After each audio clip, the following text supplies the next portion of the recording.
Well, good evening again. It's that time of the week where we just sit back, talk baseball, talk cars, and talk crap about everybody. How's everybody doing this evening? We started exactly at 7:00.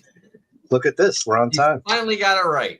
Hit the live button. Finally got it right. Stuff. And I hit the live button. Just in time for 2025. Yep. So who we got hanging out so far? We got Maddie. We got Magnus ×2. He's using himself and his alter ego. And now we got Sean. All right, fellas. How we got doing a new there? name for the podcast. Huh? Yeah, the Three Stooges. Whatever. It don't matter. Well, who would be who? You would. Enfuego would be Mo, definitely. Yeah. Well, I got to be Curly. I don't have any hair, so I'm going to go with Curly. And Mike's got to be. I got to be Larry. I get abused all the time. Larry lived the longest, though, so that's good, This Mike. is true. Sure did. I'm warning you. Curly died early in the early 50s. So how was our week, fellas? It's another week. All kinds of stuff came out. I mean, with the trades, free agencies, all that kind of stuff. So it's been fun to watch. I agree. I like it's been fun to watch. Not necessarily for every team, but I think it's it's that time of year where people get a little excited if they pick up a player, you can go out and start grabbing some of their cards. Absolutely. Okay. It wasn't good for one Mr. Enfuego, that's for sure. Yeah. Well, there's still a lot of free agents out there for another day. But so upcoming releases. I mean, as far as reviews, the only thing that's actually come out and nobody really took a chance to look at it would be the Chrome Update Sapphire. Just look at flagship checklist for update, slap a sapphire design on it. That's what you're working with. Okay. Mm-hmm. But, pretty much. And a bigger price tag too. Yes. So we're looking at 4 cards a pack with 8 packs per box with 1 auto. You're looking at a low price of $379.99 for now. For now. That's if you were able to get the pre-sale. That is correct. So they're looking at $400 plus a box, most likely. Yep. And then we had Brooklyn collection came out the next day. 7 cards a pack, 1 pack per box, 2 on-card autos for. This is inaccurate because we actually went through it, and the correction of that is actually $199. Take that 1 out and add a 9. There you go. Now I'm okay with that, but the 1 on the keyboard and the 9 is completely. Yeah, they're on opposite ends of they're opposite sides of the spectrum right there. Yeah. Very opposite sides. Yeah. All right, so that's what is expected to come out. Now, there are some stuff that's coming out later and some stuff that has not hit Twitter, okay, or X, whatever you want to call it. For example, we was just looking at it. We've got Topps X of Chris Berman. Okay, so we just went through the checklist, and with this particular set, they're taking everybody and anybody that was available for signing or pictures, whatever, going back at least 40 years. Okay. So this is what the cards are looking like. I'm assuming this is going to be the base variant. All right. They actually come in nine levels, not parallels, but levels, starting with gold all the way to black. I will say for a smaller product, I like that they at least kept it to the highest being gold at 149 on the print run. So it's not like we're filtering through cards numbered to 999 and so forth.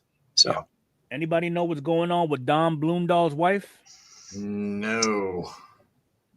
Haven't heard. No, haven't heard. Okay. So this is the black.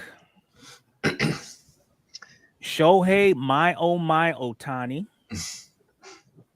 What is everybody's thoughts about this little boomer cartoon on the bottom right? Does that seem gimmicky to you?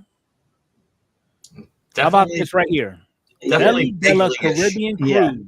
Yeah, they said big league. I love the nicknames because that's what Chris Berman is known for, sliding in those, kind of on the fly nicknames. But yeah, it does have that feel.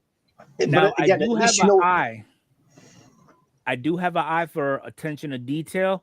how do you associate, and I know what it is, how do you associate a bowling ball with the Caribbean? It's a coconut, damn it. Why is there 3 holes in there? Usually there's fell from the tree.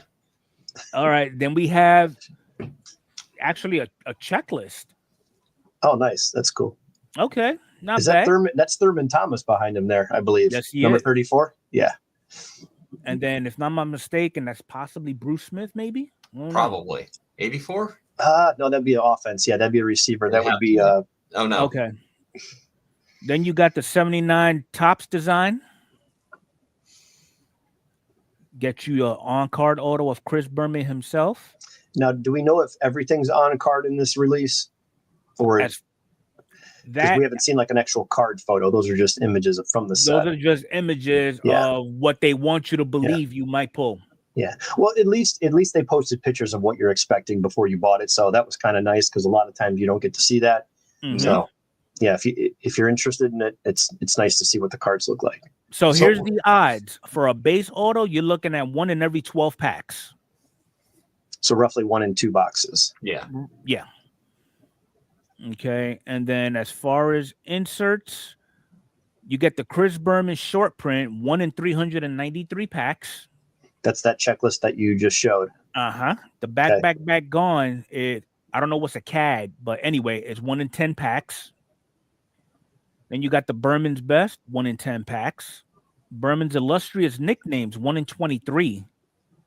So, I mean, for a short list, you really can't go wrong because we're looking at only 100 cards. Can we see the base? Is it modern current players for the top 50 and then the bottom 50? Is it broken down to like retired, or is everybody mixed Boggs is in there at 21, Bly Lemons at 20, so it's all mixed up. So it's all mixed. Well, listen, here's another thing too. I know it's not what you're going to pay for, let's say, a box of archives at 75 a box times 2. Uh-huh. Do you go 1 box of archives, or do you go with this? 2 of these. I go with archives. I go with archives. But if it was 1 auto a box, they probably would have raised the price. But yeah, I guess at 75, taking a shot at an auto to try one. Yep. It's not too bad. Alan wants to know if there's any word on Dynasty. That's a good question. Haven't seen anything for that yet. Nothing as of yet. So moving on to the 19th, Triple Threads coming out.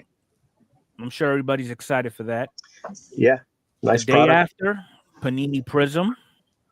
The 27th, Bowman's Best. And then January 8th, Topps Archives. Yeah, I think that's the one I'm most excited about, just based on value. Yeah, Bowman's Best is good too, because you do get 4 autos in a hobby box, which is nice. But Bowman's Best has always been a product that's been around since the mid '90s. Right. I think it's got the staying power and it's affordable. But Archives is how much a box now? 145 or 150, 149 or 154? Around the $150 range. Yeah, so that's bumped up $30 to $40. Yeah. Yeah, we were at 109 or 119 last year. Yeah, which is unfortunate. Again, of course. Yeah. So those are the releases. All right, chat. How do y'all feel if you get into a break with Mike and he packages your cards up like this? Well, he threw you right under the bus with this one. Jeez.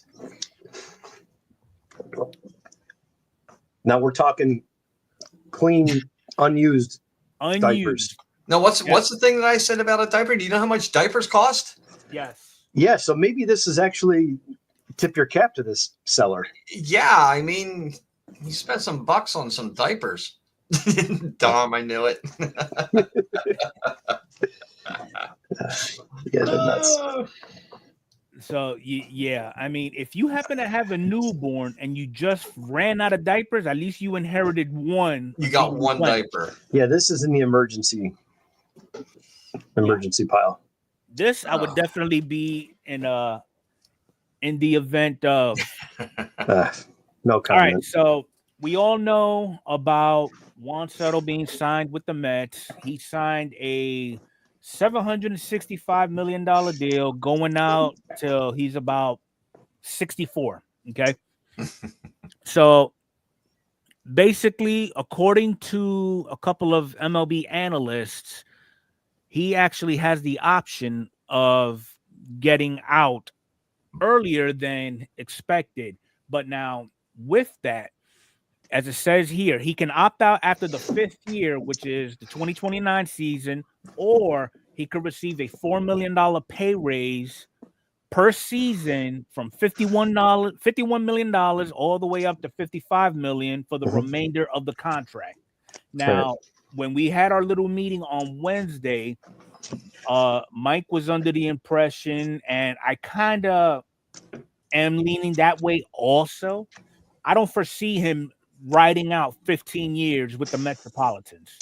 Go ahead, Arnie. It's definitely possible, and it's also possible that it's easy to say. So I'm going to look at it from both sides, because I think last week I was a little bit more. I wasn't as optimistic until I learned more that he wanted to go somewhere, and talking to Magnus, and just go to a team and stay there already. And I think people, the general public and the fans, do get tired of hearing it, because we're talking about players making hundreds of millions of dollars and dragging out free agency, and then you get involved emotionally with your sports team, which is natural, because you support your team, you pay money for tickets, whatever it is, and capacity you can support your team, and it can, after a while, like, okay, just can you stop so we can see where all these other players are going? Because a lot of times those big deals do hang up the rest of the the train.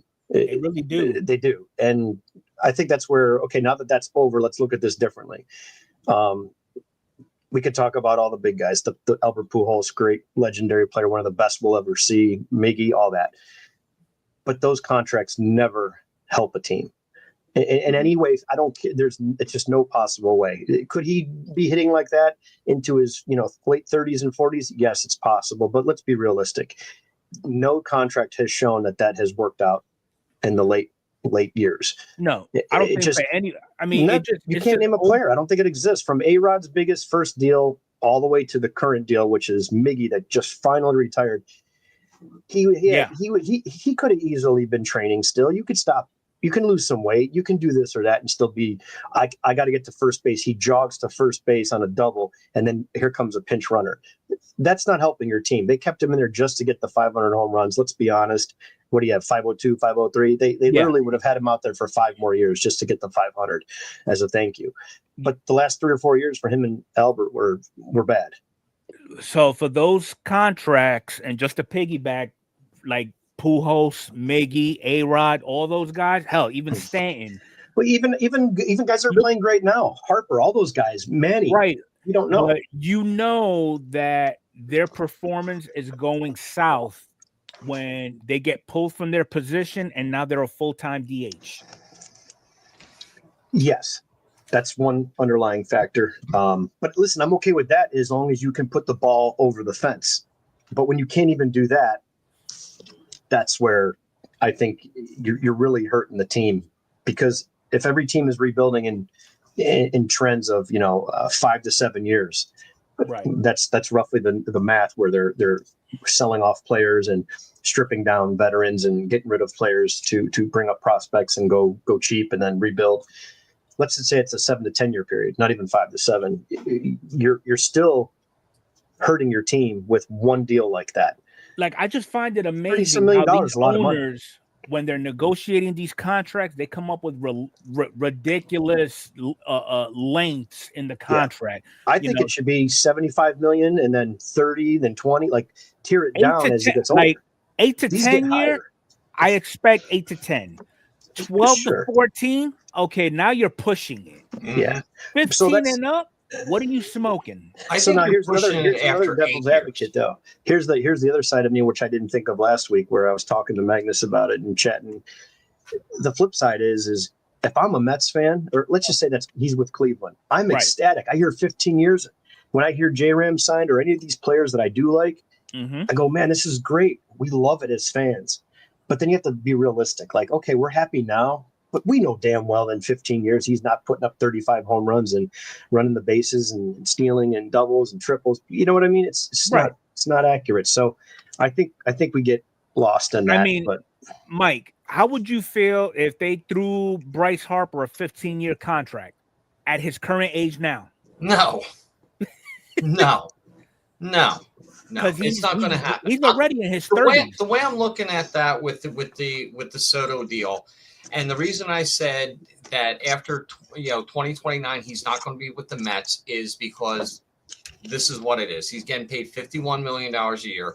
They're going to throw another $4 million at him, so it's going to be $55 million a year. Let's think back to 6 years ago when Harper was signed, when Machado was signed. They were $330 to $350 million a year. Now it seems like for the top players, you're talking $700 million a year. Yeah, where we skip past 500 million. Years from now, what's it going to be? 1.1, 1.2 billion for a contract? Yeah. Now, I think what we're going to happen is, and that's a good point. That's another point where I don't. It's not sustainable for any team. No. So whether they have a salary cap, which a lot of people are saying, and I don't know if I'm for the salary cap in baseball, but a salary floor, I think is good, and I think a no deferred money, and it's not just because what they did with them, because you're putting the franchise in jeopardy with future earnings that you don't know what they're going to be. No one knows what the economy is going to be like. No one knows what's going to happen. And I mean, this is sports. This is the last thing you're spending your money on. You're taking your kids on vacations or whatever it is, and then this is all secondary money. Disposable income to go to a ball game and hang out with friends and spend $15-$20 a beer and go down 4 or 5 times a year. So to me, that's the deferred money thing is, I think, really bad for baseball. I think that's going to be addressed at some of these upcoming meetings.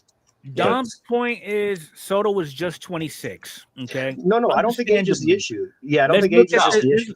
No, I don't think age is the issue. I think it's just another $4 million a year bump. These are the contracts that these players are receiving. And what they signed there's the age at they signed. Look at Tatis, 14 years when he was 21. It's going to put him at 35. Yeah. Okay. And this is where all the $300 million contracts started coming in. Yeah. And then Trout, he's the only one that broke 365. Well, here's one thing that I said, and I'm certainly not no expert. This is just my opinion. And this I started thinking of when they paid Luis Robert, Lou Bob, whatever you call him. When they started paying him this money, I think a lot of these teams, whether they have the money or not, they're becoming a lot smarter. So here's what I've seen. Let's say you have a guy for 5 years, to keep the math pretty simple. The guy gets called up. He's in the minors. He gets called up, gets sent back down. He's back up. You have him in control for 6 to 8 years after you sign him. And then he's on these rookie deals. You have that window to extend them at any time. Mm-hmm. So let's just say that before you extend them, or you get to see a small sample of them, what's the gift horse in the mouth or whatever type of deal. Okay, I'm this age, like Wander Franco. We know what happened, but all that BS aside, great player. Giving him that money early avoids those annual arbitration dollars, which could be $10 million today, but they know next year it's going to be 14. And on the second year, if he's eligible, that's 20 million. So why don't we give this kid 13 or 14 million a year now, instead of losing him and possibly watching him get 35 million a year somewhere else in 4 or 5 years? So they're offering these kids these 70 million, 50, 100 million extension while they have them under control. Now you have 10 plus years of a player where you banked on your asset that you drafted. And it's hard for these kids at a real young age, who some don't even make it out of A-ball, to get big money. I think that's kind of the way that baseball is going to start going. If they don't change things and they don't have a floor, they don't have a salary cap, they don't allow these teams to defer money, like someone said here, KC Car Connection, they have most of the money in escrow account. Regardless of that, if you have the money or don't, you're still banking on future earnings to pay that player. If the league goes down and it comes to the Hawaiian Tropics from the Will Ferrell movie, like where they don't even have the money to pay for like the free hot dog night, right? Anything can happen. So you're banking on a lot of stuff. I just see teams going the route like Luis Robert and Wander Franco, because those teams do have the money to pay those guys early. And a 20-year-old kid that's played 30 games in the bigs sees $100 million, and he's been living in, an apartment rented with him and 3 of his other friends for minor ball, which most of these guys do. I think that's hard for those kids to pass up. So I think that's what's going to happen unless MLB steps in and starts saying, hey, here's the floor, no salary cap, some big changes. So Time will here's tell. the thing, though. But that's my Let's take guess. Derek Jeter's career, for example. Mm-hmm. He signed in 92, 1 year. Mm-hmm. Yep. 95, he went through his first pre-arb. 96, he went through another 1 year. 97, same deal. 98, 99, 1 year. Yep, those are all the RBOs. Now, this is when he signed his big contract. 10 years, $189 million a year. For 10 years, signing bonus $16 million. So I think before those 2 years that you just passed up, before those players get to that arbitration deal, like we saw with, let's say, Justin Bieber. Okay, well, we're not going to sign you for this many years, but you're getting still this dollar. Okay, fine. Same thing with Lindor. Okay, we're not going to pay you anymore, but you're going to get $17 million in arbitration. Next year, you're going to get 24. So I think they're looking ahead at those 5 years. Hey, let's say our player is in their 5th year of their contract at league minimum and a minor deal. We got 1 year left under control. This kid's playing pretty good. Let's throw today's value at a 250 hitter, 20 home runs, 90 RBIs, and 150 hits. Let's throw $15 million a year at this kid and see what happens. And sometimes they'll take that. But imagine doing that same deal to a 20-year-old that had just got called up. It's hard for those kids to not take that money. And I think we're going to see more of that to avoid all this stuff that we're seeing here. Because outside of these 3 or 4 deals that we're talking about, players are just making the normal money, meaning 5 years, whatever. When I say normal money, 15 million, 18 million, not these mega deals. I honestly think everything after Mike Trout is an everyday occurrence in my mind. So you're saying if any of these players, Ohtani and Juan Soto are the only unicorns that jumped up literally minimum about $300 million. Yeah, like he was saying, Mike said, Tatis to 350. Then we went to 400 with Trout. Then we surpassed that and went about 40% higher and 700 million with Ohtani. So there's no $400 million guy again. Like all these guys are. And again, how long did Trout get that deal? 6 years ago? 4 years ago? Yeah, 19. Yeah, 19. Okay. 5 years ago. So, listen, these are all great problems to have if we're talking about your team and your player. I'd love to have any one of these guys on this list. Unfortunately, I don't. I'd give it 5 years before we see our first $800 million contract. I don't know. I don't know if any of that's sustainable. I think these owners are. That'll do it. That's the thing. Who's going to be the player that's going to get it? I could think of 2 organizations, and they both reside in the same state. Right. We get that, but you got to remember something too. There's also 28 other billionaires on that list. Yeah. Other than those 2 teams, and that's the problem here. I think that these guys have a lot of backdoor meetings and that we're not privy to, and I could just imagine what that stuff's like. So, it's brutal. I'm sure of it. Yeah, it's cutthroat. Listen, these are ego. These are guys with a lot of egos in the room too. So let's not forget. You are entrusting your GM with your money. Yeah, and you're in your brand too. The actual team. I mean, listen, it as long as they're not messing with the prices, and again, I don't know the prices at a Mets game, so maybe Nala Bear, if Nala's in here, I know he's a Mets fan. I know Dom is a Mets fan. Dom, maybe you can tell me what tickets look like before Lindor and what tickets look like this year for Lindor, because that was a big signing. Well, and since we speak about that, just imagine when Soto comes in. Well, that's what I mean. He can give us the idea of what it's like, because all of this, I don't care what billionaires spend. That's their money. They're going to make it regardless, whether you spend it or not, or you make $50 million a year for your organization. But if you're not raising prices and you're putting a product on the field that's good, and you got a nice stadium and it's a fun time, none of this matters to me as a consumer. I just want to see good baseball, and That's a good question. That was my question to the panel. Who's the next player that's going to get an $800 million contract? Not counting all the players that have already have their contracts, not counting Soto, because he's going to be going in 5 years. He'll probably be the first one to go over $1 billion, because he'll still be 31. Well, you also have to remember too that's the value. Well, the value of the dollar is a different story, but what that money is going to look like. You know how they'll have a stat where this player got the first $1 million deal in the 80s. Was it Dave Parker? The Cobra got the first $1 million deal. Right. Not $1 million contract, but $1 million per year. Right. That's what it was. I think it was Nolan Ryan that got the first $1 million contract, or Mike Schmidt, and then the Cobra got the first per year deal as $1 million. Yeah. And then the fans rioted and they didn't like it because he wasn't playing well at first, and then everything was all fine and he's a legend. But yeah, I think that's no different than what we're seeing today. $1 million in 1985 or 82, whatever it is, to 2025, $50 million a year. Yeah, no, makes perfect sense. I mean, So- White Sox Tom said we never spend, as a White Sox fan, Benintendi made history. Oh my God, yeah. $75 million for 5 years. Since Interesting, we're talking Tom. about that, okay, Yeah. let's move on to a also more a World down Series. to earth contract. Yes. Let's go to Luis Severino. This is another one for the history books for the Las Vegas A's. Wow, $10 million. That's a bonus. $67 million contract, okay, and he did get a $15 million bonus. He'll get $10 million. I'm sorry, 5 in January 15th of next year, and then the rest of it a year later. In 25, he'll make 15 mil. 26, he'll make 20 mil, and then he has an option in 27 for 22. Plus, he'll get thrown $500,000 if he's traded one time. What are we thinking about this contract? I think this is a little more reasonable, especially for a market like the A's. But it's going to be a different market now. Yeah, because they're moving over to Vegas. Yeah.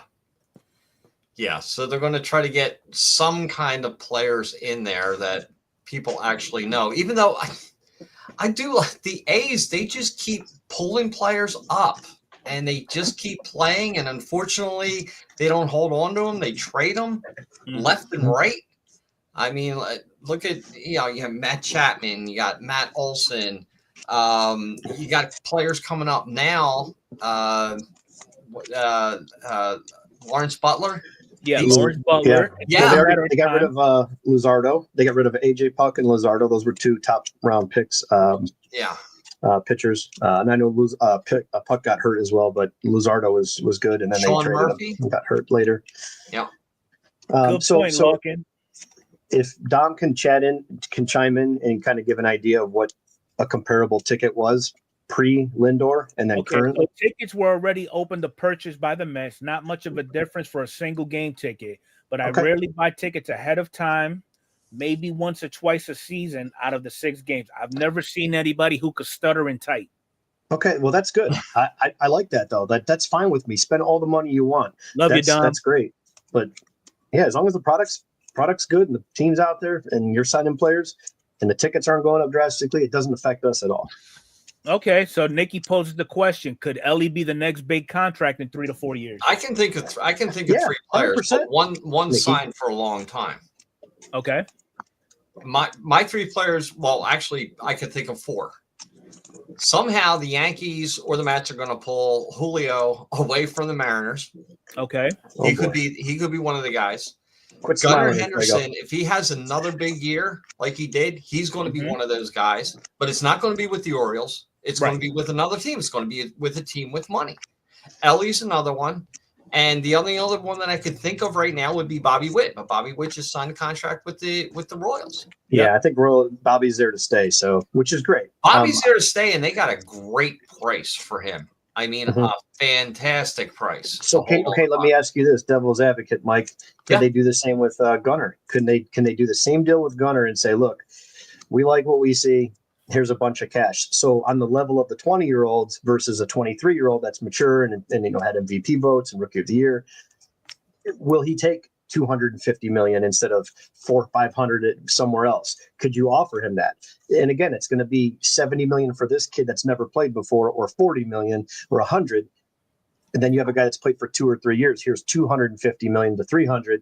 It's going to be hard for these kids to say no. So I think that's what teams are going to be able to do. They're going to have to gamble on themselves and what they see as the talent that they've developed. We don't want to lose this guy. He's the face of the franchise. Everybody loves him.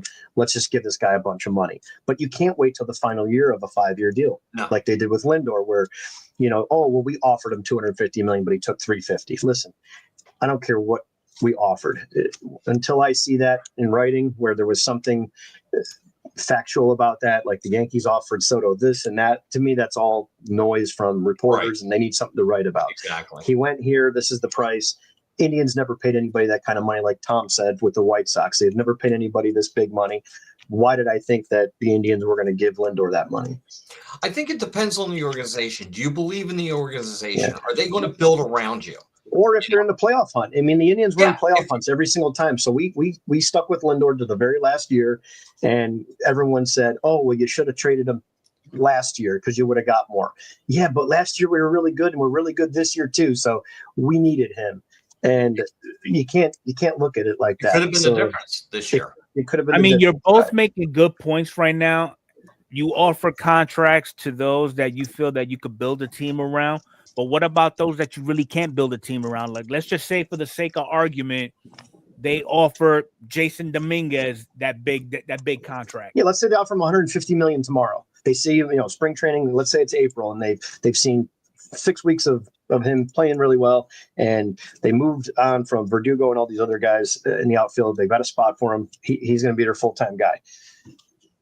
Teams do that all the time, right? But will he take that, or will he bet on himself? You got to remember, Soto bet on himself too, and people gave him a hard time for it. What's wrong with having confidence in yourself? Judge bet on himself. Did it. I think he had a big why is that frowned upon? The Giants, was he not? Yeah, the guy has a skill. The guy's not out there doing a bunch of crazy bad stuff. Why are we attacking players and down on players for getting paid this kind of money? This is what it is. It's like me going to your job and saying, well, how dare you make, X amount per year for doing what you do? I can find 20 kids that could do it cheaper. That's not how it works. I don't begrudge players for doing that and going to get the biggest contract. Right. So I'll backtrack on what I said last week. I do like that Soto did say he wanted to go and play somewhere and stay. That's probably why he did a 15-year, because we haven't heard many of these 15-year deals. It's usually 7 to 10, right? At whatever the price is. So hearing these 15-year deals, it's new. This is new. Obviously, it's the most money, but it's also 15 years. That says a lot. But he said that he wanted to stay there for 15 years, and all of a sudden it comes out, oh, well, all of a sudden he has an opt-out clause after 2009. So what does that mean? Well, I bet if we dove into Trout's contract, there's stuff in there. I don't know if someone could pull that up. I'm not sure if that information's out there, but Trout would be a good example. Mike Trout. Yeah, it's right here. Does he have an opt-out of anything? Because he would be another one where it's like the whole world wants to see him go and win because he just. Now, when they signed Trout in 2019, that was probably the right move at that time. I mean, he would be a free agent after that contract. Right. And then all of a sudden, it's like you got one injury, then another what year injury. Does that expire? What's the year on the expiration of this contract? And here's the contract notes. No trade clause, full. Well, there you go. No opt-outs. There you go. Home game suite. Don't care about that. Yeah, that's All-Star and MVP. He'll get a bonus. Everybody gets those. Silver Slugger. Yep. MVP, another 100,000. AL MVP, $500,000. All standard. Yep. Okay. So it looks like it's pretty simple. No opt out, and no trade clause. Full contract. It's just a straight up. Yeah. Do your time. You'll be a free agent when you're done. I mean, he's loyal. Listen, I know people knock him for that, but to me, I think that goes a long way. For me personally, as a collector, I think Trout's great. You don't hear anything about him. He keeps his nose clean with everything, and yeah. So what's the likelihood in that $800 million contract coming from somebody off this new draft that's coming up? Well, and we see who's expected to be the number one overall pick. Yeah. I watch out, Nationals. Yeah, Nationals are low prospects, but yeah, that team is loaded. Has he got a pair of Wranglers on? Is he in some jeans right there? Kind of looks like it's Wranglers. Well, they do call them Big Country. Yeah. Let me see. Wranglers? Yep, that's Wranglers. Very durable jeans there. Okay, I don't know who any of these guys are. Seth Hernandez. Okay, there's a lot of Hernandezes out there. I have no idea who these guys are. Yeah, when you pulled that up, I think 17 could be better than Jackson because Jackson had all the pressure on him. Yeah, well, Jackson's going to come in and just like Jackson came in and played a position that's not his normal position. You asked a lot for that kid. So we'll see what happens. Guys, look at every contract right now of the top 5 names. They struggled. Look at Mike Trout. Look at Bryce Harper. Look at everybody struggled. Mookie, all those guys with those 60-game samples that betted like 205. And the next year, it's like 30 home runs, 110 RBIs, just lit it up. And then they've been playing great for 10 years. So you got to remember all these guys that we collect now, the Harper, actually 3 of them, Harper, Devers, and Machado are almost identical on their first year. Yep. This would be awesome to see. Farm League Sports Card says that, you cut a player's salary with stipulations. No, there would be a great league if anybody started a new league. Yep. Obviously, it'd be tough to go against baseball, but people have done it before with football. If you do a per pass, per catch, per 10 yards, like fantasy stats do, like you get a point for every 10 yards and you catch a 40-yard pass, it's worth $400. You catch a 10-yard pass, it's worth $100 on top of the salary. Oh boy, I'll tell you what, you want to talk about ratings? That would be amazing. It was like back in the day when you worked at the warehouse. Just roll for a player and have like a bank account where the stats would go up. This player made $12,800 for 2 touchdowns and 200 yards receiving as a bonus today. I think that would be a great league. Yeah, it would be. So, like back in the day when you worked a warehouse job, this is back in the the 50s and 40s. It was piece count. How many pieces did you get today? All right, well this is what you get paid today. Yeah, the harder you work, the more you make. Yeah, this is true. Yeah, I know a lot of places. What's the current one? Lincoln Electric. That's another big one that gets big bonuses based on pieces. Mm-hmm. Big company that offers big bonuses like that. But yeah, you're right. It's the money here is crazy. Like I said, my main point would be what Dom brought up, which is great. As long as they're not messing with the fans and our dollar. If it costs me, let's say you have a family of 2, husband, wife, and 2 kids, and you go down to the stadium and you're planning on spending with parking, it's a $200 day.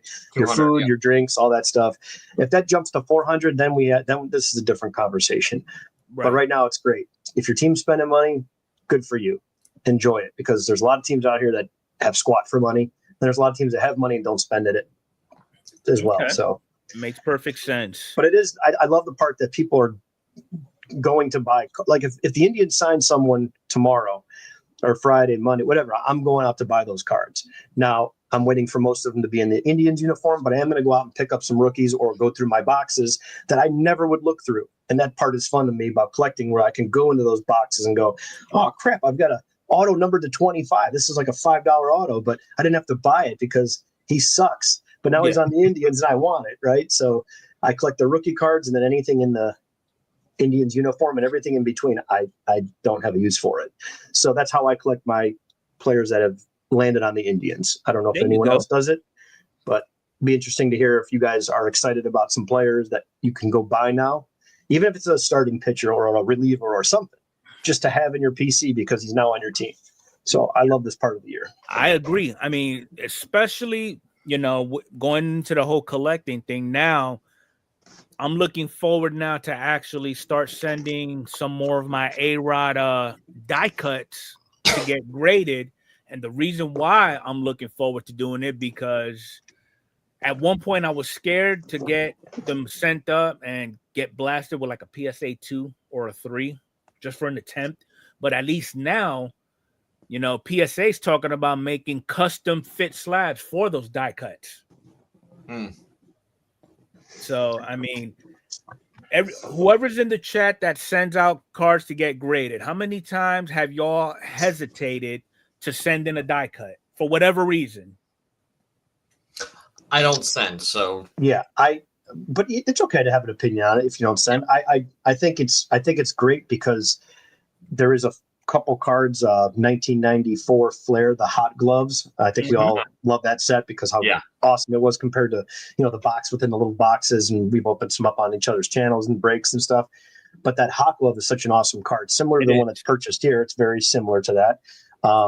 That thing will move and turn in there. And if you ever have a nice snug case that's moved, it could take you a long time to get that thing straightened out. And then you're banging it against the edges and stuff like that, and smack it on the table. And how many times have y'all got into y'all got into your PSA order and you did send a die cut in, and when you pulled that out, it's like, for a lack of better terms, hypothetically, the die cut is upside down. Oh, I've seen them. Yeah, you could just Google upside down card and slab upside down. There's pictures of cards sideways, because a lot of those are general size. They only have one size for every die cut. Yeah. And there's die cut cards that are out there that are so die cut that there's almost nothing left of the original 4 sides of a card. It's trimmed down so much to where it can literally rotate in the slab, and good luck with that, getting it back to where you need to. So was it? What did we open up? The flare laser cut cards? Yeah, one time. Yep. And also too, what's nice about that is you won't have that baggie that a lot of times is sandwiched in between. That bag that's in between the slab. I know Beckett does that a lot, and that's why Beckett slabs are kind of frowned upon because of the clarity.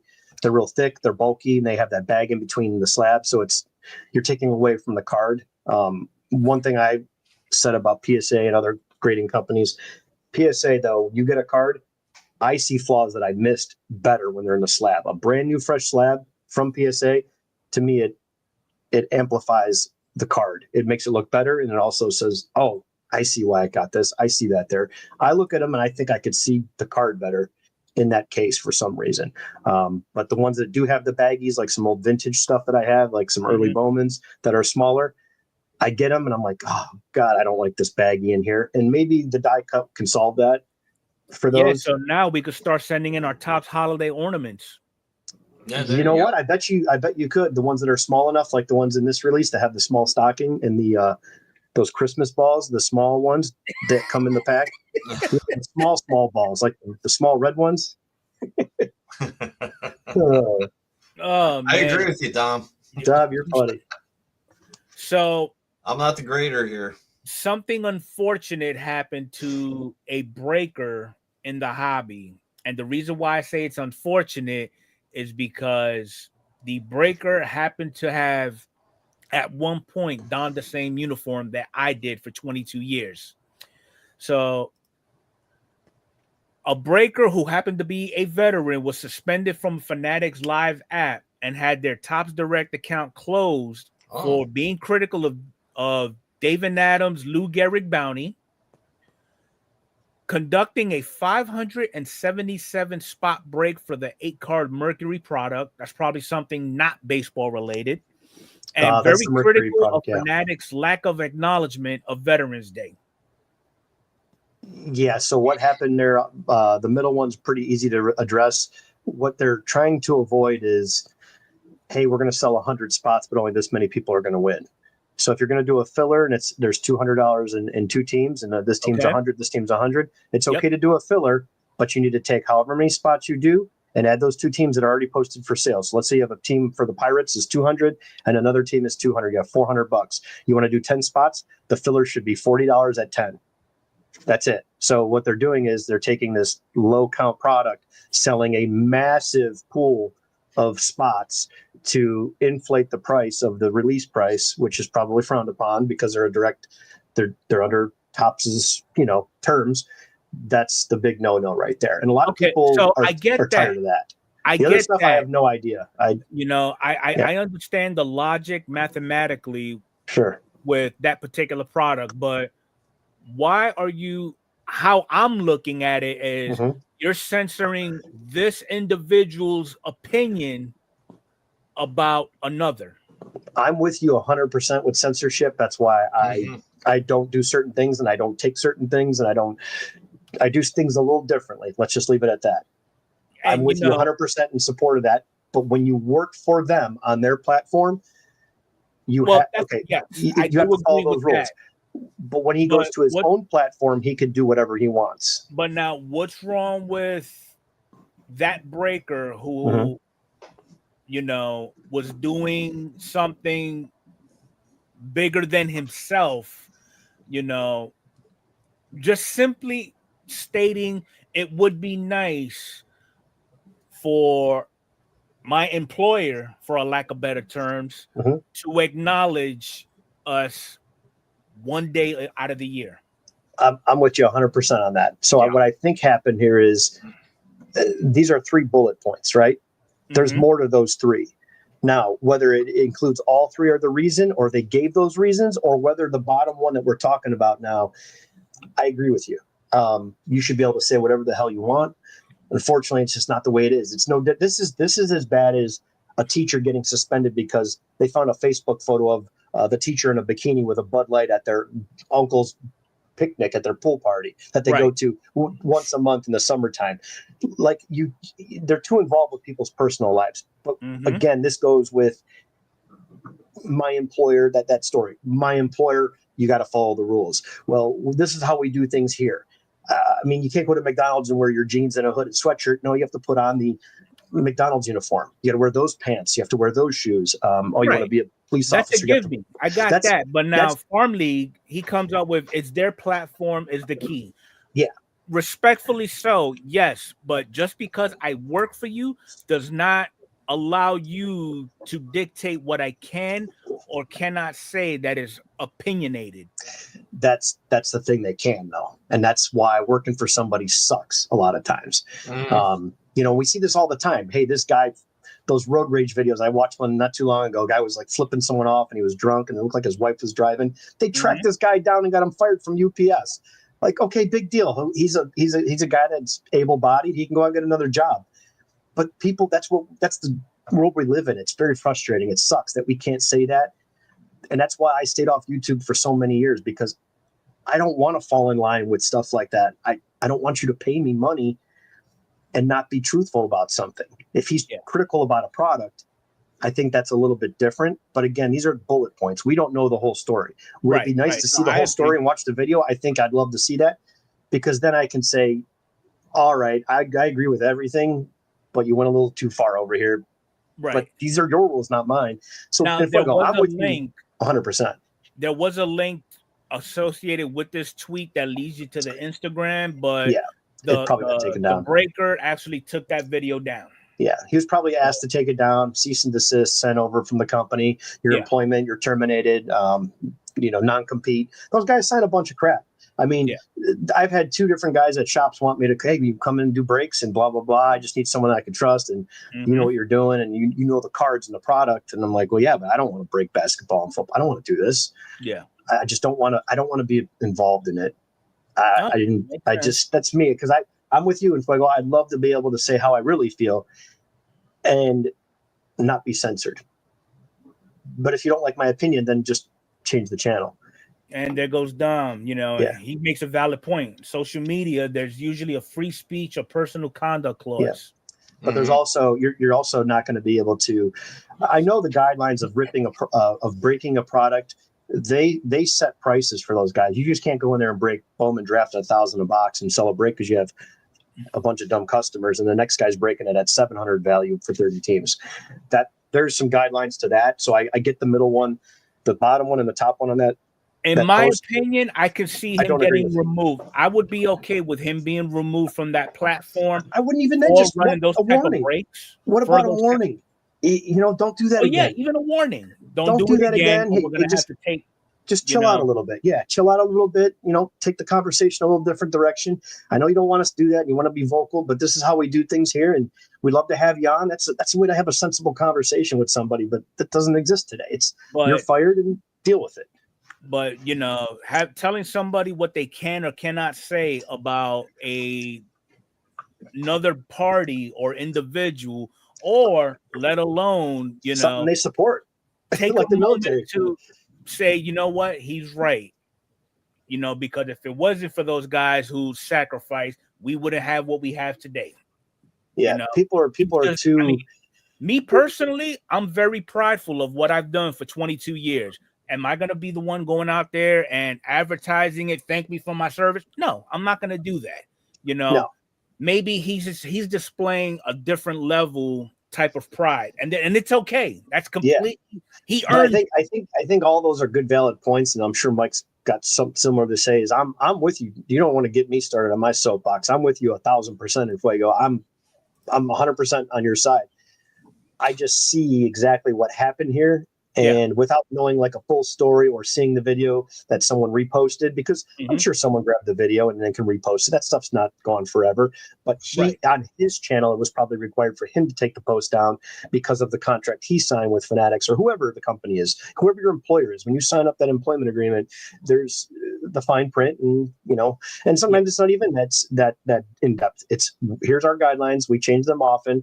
Like when you get that credit card statement every couple of years, you're like, oh, they changed their terms. But we update our policy. Your rates are the same, but our policies are now different. And here's your paperwork. We mailed it to you. And then since you charged something the day after that, you're now under these terms.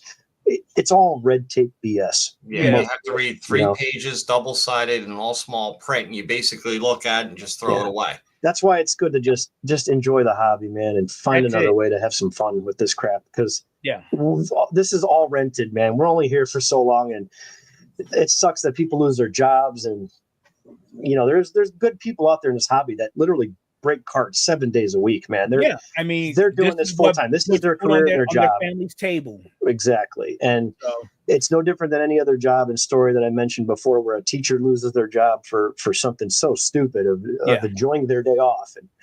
And social media, just be careful what you post. That's all.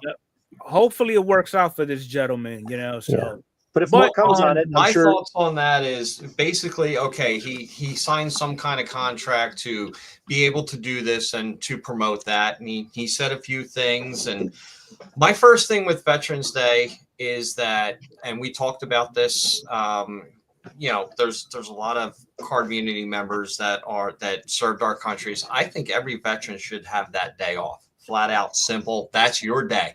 Yeah, why do we need it? It's like a Mother's Day. It's like a Father's Day. Yeah. Veterans Day, it's your day. You should not be working. I like that. There should be some kind of clause that when you are hired by a company, are you a veteran? Yes. Okay. Well, then you get November 11th. I mean, it's gotten out of hand. It is. 3 or 4 weeks ago or whatever, somebody looked this up. My head hurts. National Tight End Day. I mean, I saw that. I'm like, stop. You got to be kidding. No. All these made up days. No. Made up dates. I don't care about. Enough. Stop.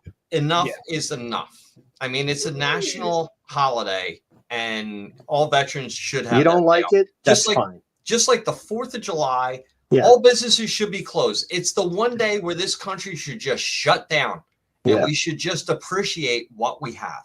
Yeah. And you go to get that last minute, bottle of booze or some food for this, and you're sitting there like, it's July 4th. People working every year. It's like, I got to grab this. I got to grab this.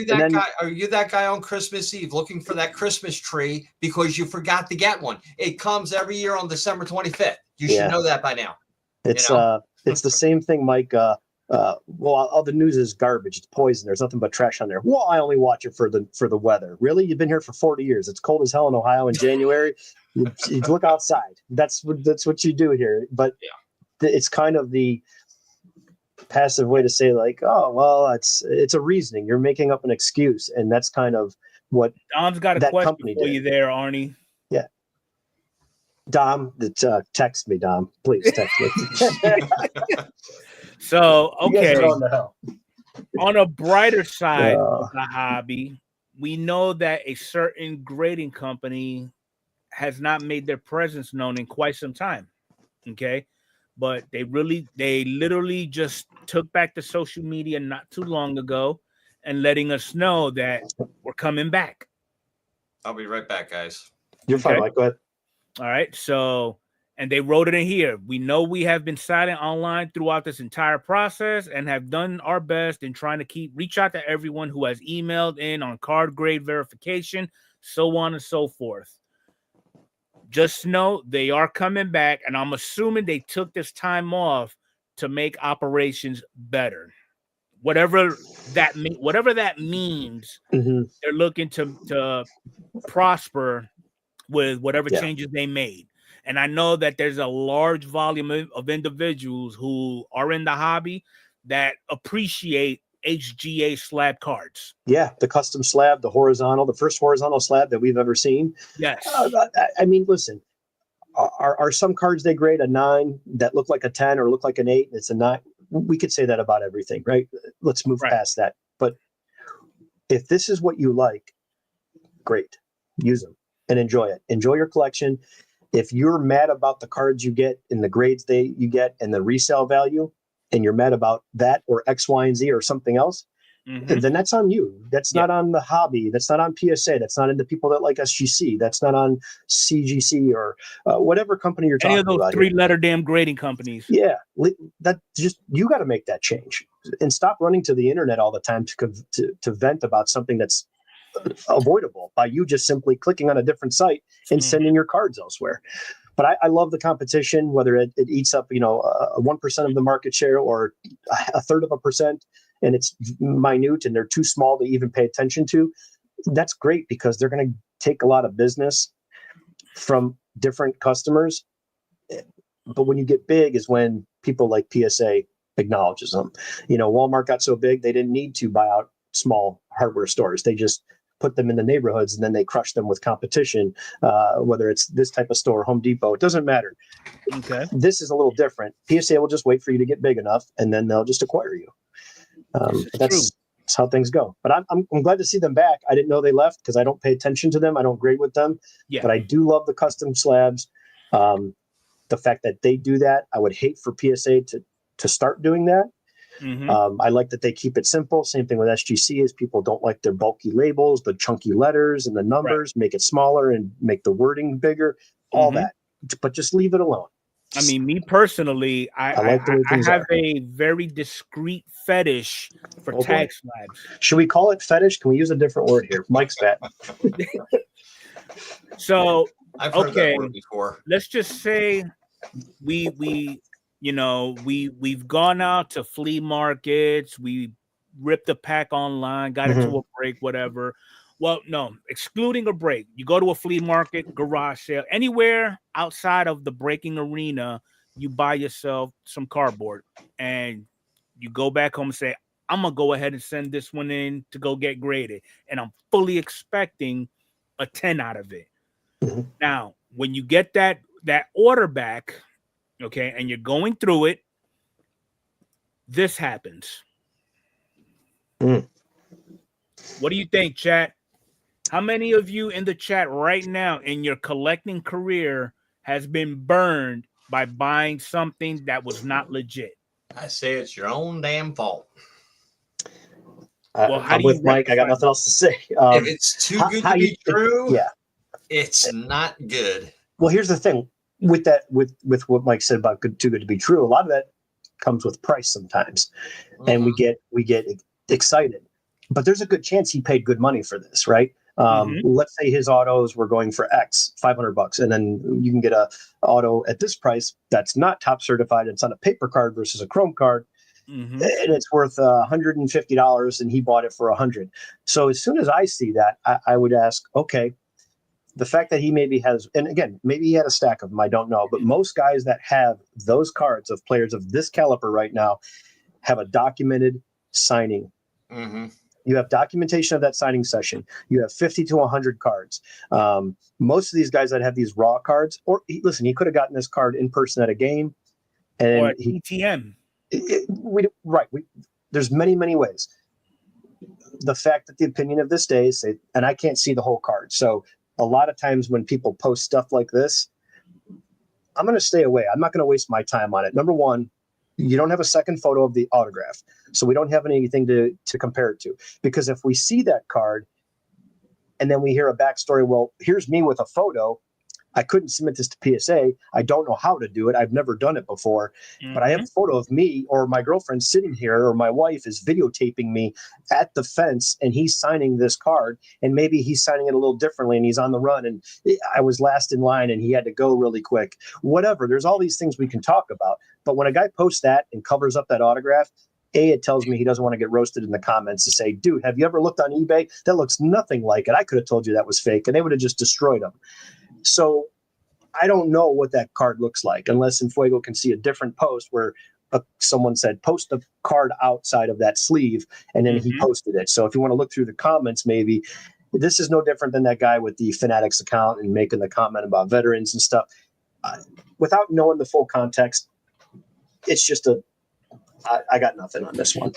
So let's just say that this individual, Mike, you picked up that Paul schemes off of eBay. Okay. Okay. It looks legit to you. You read the description.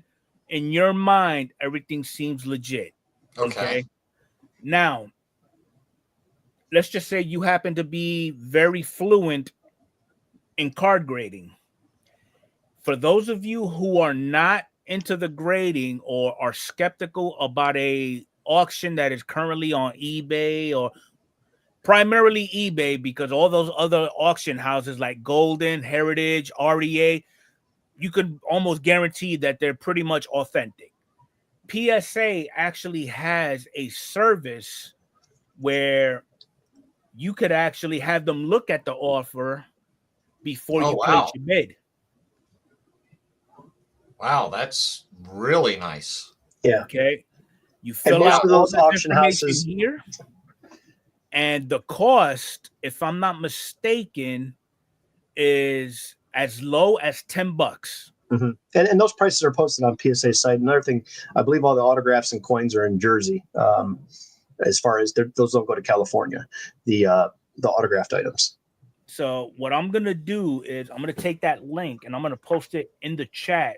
So everybody who is into grading or do a lot of spending on unvalidated or unverified sites or whatever the case may be, you can use this site at your disposal, save you hundreds of dollars by paying $10 and avoiding the embarrassment, if you will. Exactly. I didn't even know they offered that. That's really, really nice.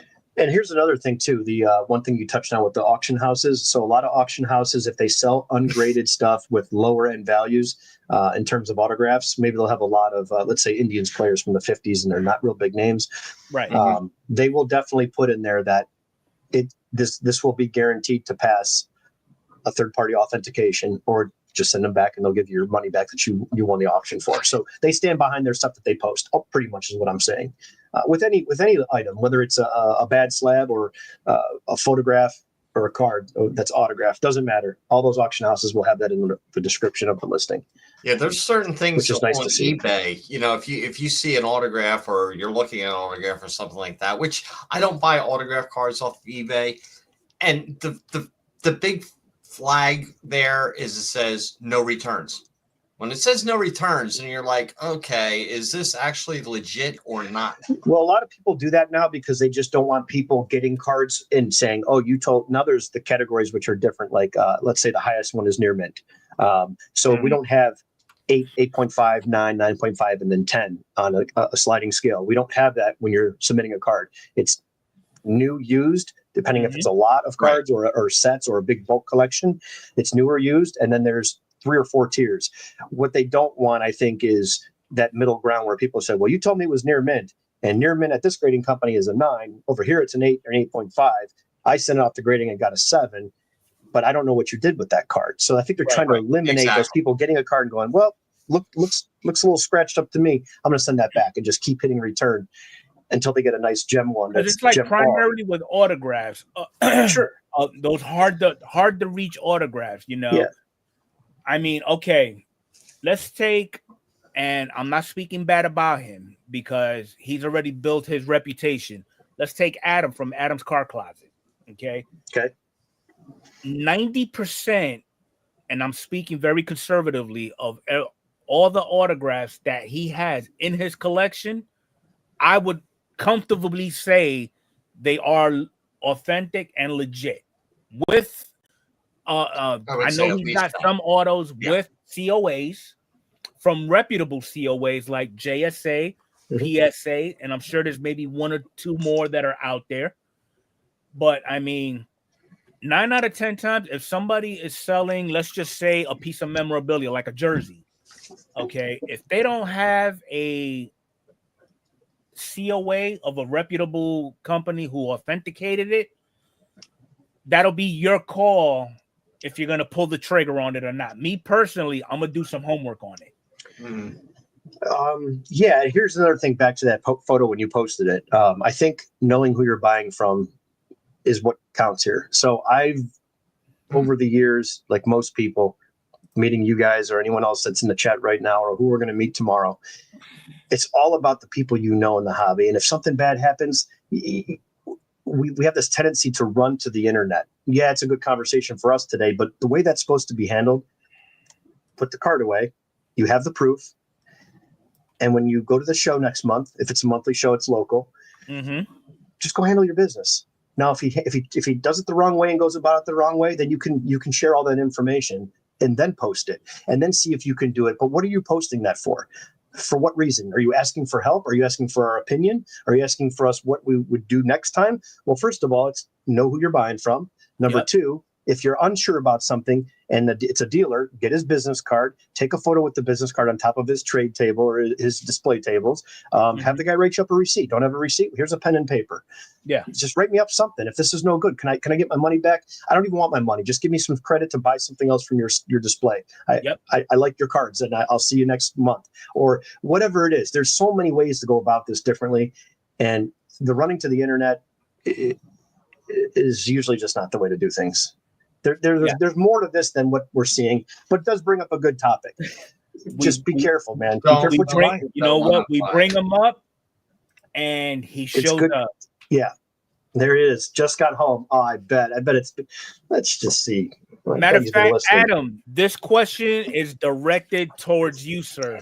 Yeah. We know you hold a 4th degree black belt in TTMing and acquiring autographs of various athletes.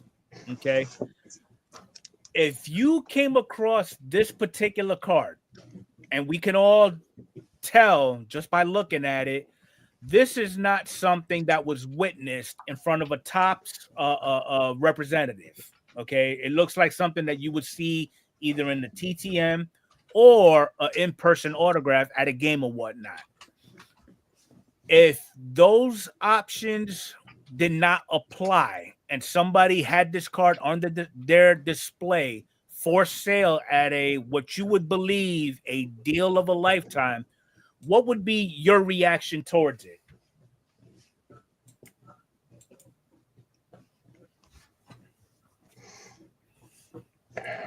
So just to give you a little backstory, somebody bought this card, sent it to PSA. Clearly, it did not pass go. It did not collect $200. And the person who bought it said he's going to track down the local vendor who sold him that fake POS.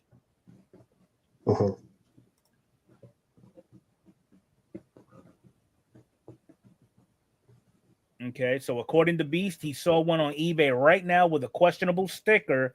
He looked up the number and got nothing. Guy said just was not in their system yet. Yeah, okay. And there goes that. I wouldn't touch it with a 10-foot pole to begin with. Now, Adam, why do you say that? Is that because you only buy stuff that's autographed, or just because you didn't know the person or authenticated? Sorry.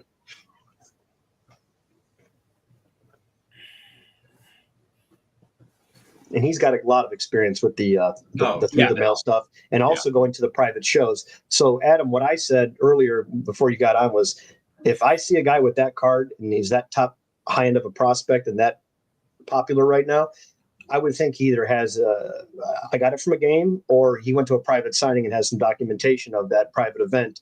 Because there's a lot of forum groups that have private events where a guy like Adam will go and say, send me your cards. Just throw me money for my gas or my time or my travel, because I'm traveling here. I'm getting a hotel. If we get 20 people to do it, to put in that $10 extra, that'll pay for my hotel stay and my gas money. But I'll do everything for free, and then you give me your cards, and then you pay the autograph fee and everything else. I'll ship to you, all taken care of. There's a lot of people do that. Adam asked me to get a Johnny Bench graded, and I just went a different route because I wanted to keep the one card that I had anyway. So Adam's one that does this, and that stuff's documented. He was here at this location. He charged this much per person. Here's my ticket stub. I got 20 items reserved, and here's all my paperwork. That's why this just seems, and he's covering that up, and it's like, why aren't you showing more of the card? I don't know. Something's Well, off. Adam- Is that sticker Adam- actually on the card, Arnie, or is it? Oh no, that's on the case. Yeah. So if you see that case right there, yeah, but you powered by can pull the eBay, card out. And, yeah, and they show probably it, yeah. threw away. They probably threw away the top loader or the card saver that he sent, Yeah. and they put it back in that one. That's Okay, got so the there goes sticker on it. Adam's response. So, Adam, Yeah. if you would please, sir, we all know reputable, authenticated companies such as JSA, PSA. Can you go ahead and drop in the chat for those who are not as acknowledged, educated on authentication? What other companies would be deemed reputable if you're looking to buy an item or a piece of memorabilia or a card and there's a COA associated with it?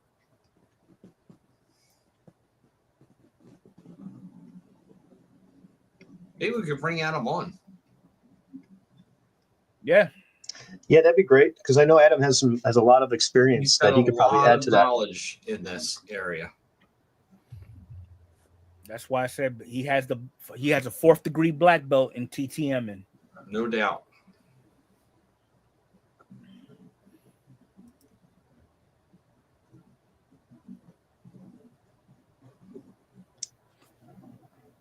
Okay, so while we're waiting for Adam to go into his security vault to pull out that information, That's the a law. latest.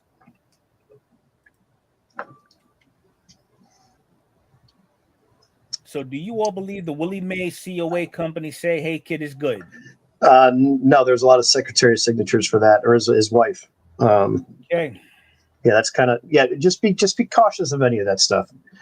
Just do your homework, do your research. If you're unsure, there's other autographs of that same player for that same price because you're not trying to buy a $300 autograph that's worth $1,000. You're trying to buy a $1,000 autograph that could be fake. So There you go. So just find another card if that's what you're in the market for. If you're unsure about it, there's more out there. In the religious book of Adam Stranamis 4-12, we go with JSA, PSA, Beckett, and TriStar. Nobody else.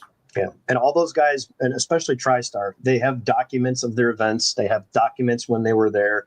Those signings are all like at the National.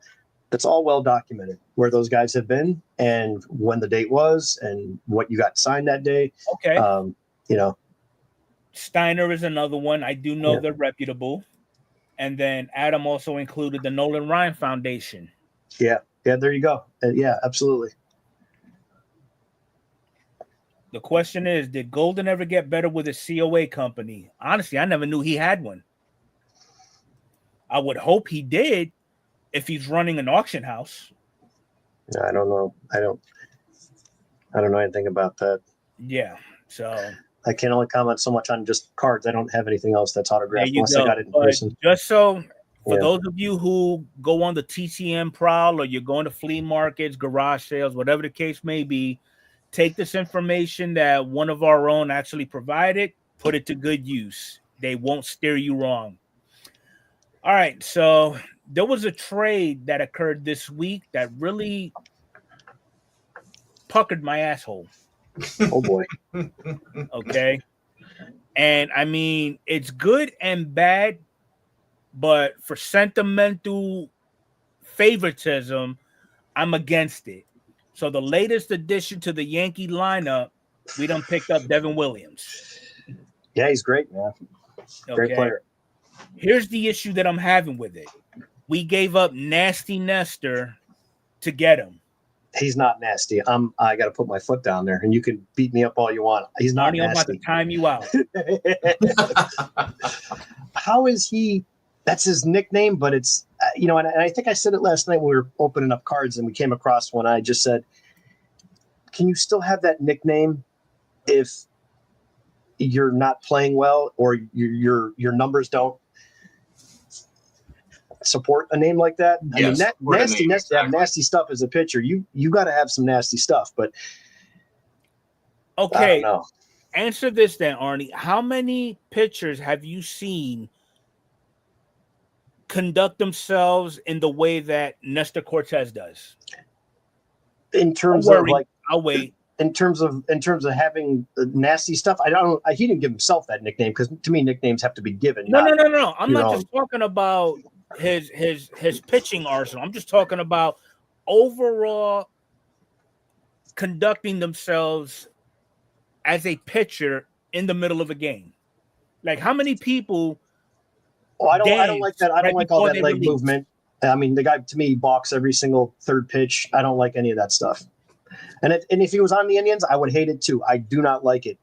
Enfuego, I would be ecstatic to have Devin Williams on your team over Nasty Nestor. And again, I love that guy. I just don't like the leg movements. I don't like the changing, because it's not the same leg movement. Clevenger has happy feet. Clevenger used to do the same thing, and he does this happy toe tap. And it's very, very frustrating. If you don't do it the same way, we call them happy feet. If you watch Clevenger, he does this triple tap on the mound and a double tap, and then he delivers the ball. And he does it every time. It drives me absolutely insane. And he's not with the team anymore, but it drove everybody insane. And to me, what Nestor does with the leg up, the leg down, then turning around to second, every play to me is a balk by my definition of understanding it. I'm not saying the guy's not a great guy. He collects his own baseball cards. That's awesome. I just think that to be Nasty Nestor, and I don't even know where he got that name from, if it's just amongst card collectors or is it a nickname on a T-shirt. Like, we had Michael Brantley was Dr. Smooth, and I had Ken's Dr. Pepper and Dr. Smooth out there. That was his name. Okay, That's great. You can, justify, because he was cool, calm, collected at the plate, and he was just a great hitter. But Nasty Nestor, I mean, I don't know. I love Devin Williams, even though he's just coming off of an injury. I think it's great you guys picked him up. I'm jealous. I'd love to have him. I think he's a great pitcher. But so I think it's an improvement is what I mean. So what I have in front of you, okay, let's exclude the fact that Devin Williams' primary numbers are that of a reliever. And let's exclude the fact that Nestor Cortez's numbers are that of a starter. Yeah, it's real hard to do. But now, it's really not. It's really not. Look at the WAR. Okay, that's one. Devin's got more games, okay, because he doesn't pitch that much. He's a reliever. Innings pitched, let's exclude that. Let's go with ERA. Okay, Devin's got a lower ERA, understandably. He's got a higher strikeout rate. But he also walks more than Cortez does. You got Devin Williams with a higher base on balls rate. But it's just a different position. Pitched. Yeah, it's a different position, because a lot of times they'll add in for Devin Williams, they'll say walks per 9. And it's like that's an abbreviated stat, because even for Nestor, if he pitches 3 straight outings. Okay, look, I have it here for you. Walks per 9. That's what I'm saying. I'm saying walks more. I understand, but what I'm saying is it's a different game, because he sees those batters 3 to 5 times. So he's seeing batters 3+ times a game for a 6 to 7 outing inning. Now 3, I say 3+. So let's just say at least 3. He goes 6 innings. He sees each person 3 times, and then you have Devin coming in for 5 innings or 5 outs. Sorry, not 5 innings, 5 outs. So it's definitely a different. But I think with getting rid of Nestor, I don't know the money behind it. I just don't see. I see it as an upside getting one of the best closers in the game. I mean, wait, didn't he win a Cy Young award? Wait, did he win a Cy Young award or an MVP award? He won a Rookie of the Year. He won a Rookie of the Year. Or 2021. And he was hurt this past year did he actually pitch towards the end of the year for Milwaukee? Did he pitch at all? No, he's been hurt. He's been hurt. Yeah. But that says a lot. I mean, you listen, again, another problem I'm jealous of having. I have the freaking Indians. You have the Yankees. For 24. Yeah.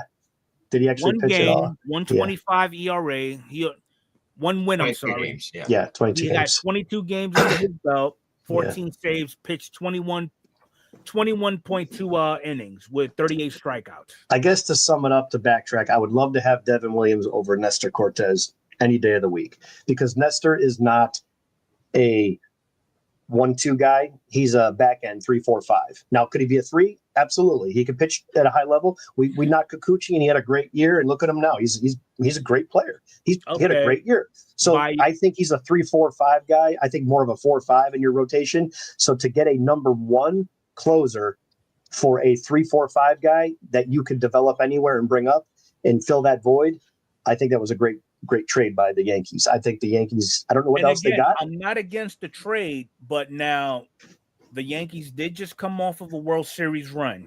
Okay. What does that say about this gentleman here? All these saves came in the World Series. Well, -1. Okay. Yeah, and Nestor gave up, a one pitch. It's all it takes sometimes to give up a bad pitch. Is Nestor a bad pitcher? No, he gave up a bad pitch to Freeman. So people always look at the negative and go, yeah, boy, he really screwed that up. No, he didn't. Freeman's a Hall of Famer. He's a good hitter. He's good. You make a 1-inch mistake over the plate, you're going to pay the price. I mean, Cleveland did that with Stanton, with Judge, his only home run. It happens. But I think for the team, I would love to have a number 1 closer in the game on my team over other. I may even have him over a number 2. As long as it wasn't my ace, I would probably give him up. But no, yeah, he's a reliever. I'm talking about good point there, but I was talking about Nestor versus for Williams, because I think Williams is a great player. I think that's a huge addition to the Yankees team, because you need more than one guy. The Indians saw that. We have the best in the game. We still needed one more person. Look what we did. It really seems that way. This tends to be the norm, Farm League. When you have a quality pitcher go to a new team, it's like they have something to prove, and they have an outstanding season. Good point. With the new team. Yeah, we've seen a lot of that called the revenge game on a weekly basis with NFL. Oh, revenge game. He's going back to his old team, and the guy puts up 450 yards. I could imagine the number Severino puts up with the A's. Yeah. But again, listen, I have faith in what the Yankees are doing. I know sometimes as a fan it sucks, but someone on the outside knows. I mean, it's a good starting 5 now, because now you're looking at Garrett Cole, Carlos Rodon, Clark Schmidt, Luis Hill, and now Max Fried. And what they did was they got an extra veteran, and then they got 2 real good young guys in Hill and Clark Schmidt, both rookies from the same rookie season, rookie year. So you've got 3 great veterans with a ton of experience, and most teams. Your bullpen and your rotation is not the same on opening day as it is on September 30th before the playoffs trying to get in. So I like it. And again, but we talked about that all the time. Maybe sometimes Tucker can hit 50 home runs. He could hit 40. If he's healthy, we don't know. Tucker going to Chicago could be a huge thing. If you can have playoffs back. No, y'all can have them. Okay. I mean, again. It's a good problem to have in Fuego. I would go ahead, Mike. All right. It's just the way that pitching has evolved through the years, and we're seeing it more and more all the time. Your starting pitchers, if they go 6 innings, that's great. If they go 7 innings, that's amazing. You can't have one closer anymore. You can't have one closer because they are going to be pretty much in every game. Because your starting pitchers do not pitch complete games. Unless they're having a stellar outing. They don't want to let them go any further because they've got these setup men now. They want to cut them at 110 pitches max. That's it. You'd be lucky to find a pitcher who gets 110 these days. The 5th inning, the 6th inning, the 7th inning. That's it. You're out. It's becoming more focused on the bullpen. It's analytical. It's bullpen. It's all numbers based on a fresh arm, not seeing him for a 3rd time because he has 2 pitches. Now, if you've got a pitcher in there that's got 5 different pitches and you've seen him 3 times, it doesn't matter. You've got a lot of pitches in your arsenal. Then you bring in a guy that's got 4 pitches to set up the next man, and he only has to get 3 outs. That's pretty hard to hit. It's becoming like the bullpen is becoming a starting rotation. It's becoming a rotation for your starting pitchers. Like this pitcher is going to come in. You can't have your reliever go out every game and pitch 162 games. What's the most they pitch? 80 80 games. It's You would say yeah. they come in for an inning to get a save or something like that, or attempt to get a save. So it's becoming more pressure on the bullpens than it is the starting pitchers. Yeah, and another thing it's not like the days in past where you had Lee Smith, you had Suter that would come in and pitch 3 innings to get a save, and they would do it. He would do it if the starter was getting roughed up. They'd bring him up in the 5th. Hey, you got to finish the game. And they would pitch 4 innings. Yeah, it doesn't happen that way. I think the game is just so much different. The game has totally evolved, especially with pitching. Not so much hitting. Pitching has evolved. Yeah. To a spot where we haven't seen in ever. Yeah. I mean, it still happens. Like if you have that starting pitcher who has given you a solid 5 no-hit innings. Mm-hmm. Okay, let's see if he could do the same thing for the 6th. Okay, exactly. That's what happened. And then it drops off. Aaron Nola this year gave up 1 hit. Okay, we'll let him ride. Lights out through 4 innings. The 5th inning, all of a sudden he blows up. Like what the heck happens? Well, you got to remember 70, 80 pitches. Here's another, guys. The analytics are coming in within seconds to those tablets. So you see those guys sitting in the dugout now with tablets on the rail or sitting down on the bench, and they're getting these stats like live stats. As soon as the play is over, they're getting updated stats. Here's the pitch sequence on your 9-pitch at bat. Come sit down. I need you to look at this. You were way out in front on all the whatever it is. We've talked about this. You're coaching your player. And that's why you see a lot of guys, I don't want to look at that. Some of those veterans that are just like, I know what the hell I did. I screwed up or I missed. And I think it was Pete Rose mentioned before he passed away. It could have been from 2 years ago, but I saw it about a year ago where he said, you'd be lucky to get 1 pitch per at bat in the major league that you got to make contact and put that ball in play. 1. Exactly. Yeah. So, but again, you're talking about different pitchers. Like if you get a guy out there that, great, you throw 110, but you can't control it. You're the fastest thrower in baseball. Okay, I'd rather give me the guy with 92 at his command and has 4 pitches. You know what I mean? Okay, your fastball is low to mid 90s at best. After you get warmed up a little bit and you're in the 4th or 5th inning, it reaches 95. But let's say you're a 92 mile an hour fastball guy, but you got 4 other pitches and you have great command of the plate. Give me Greg Maddux all day over about 90% of these fastball throwers. I mean, I agree. I would much rather have a pitcher with less of an arsenal, more control than somebody than a flamethrower. How about this? What if we had Emmanuel Clase and then we had Williams as a 1-2 going into the playoffs? I don't care what team you are. Get out there and bunt every time. Just that's your 1-2 in the end of a game.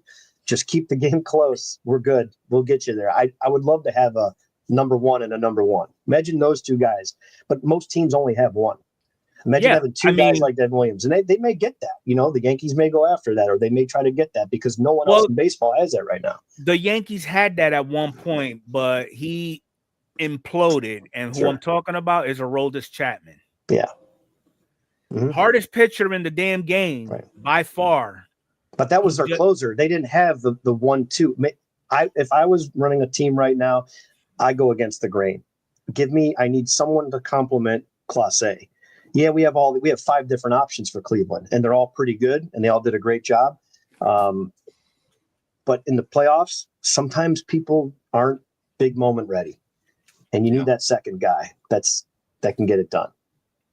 But I don't think there's been comment in the chat. Is there teams that you guys support for your home team that has like a great 1-2 for closers? I mean, it's usually just I remember at one point, the Yankees did have a 1-2.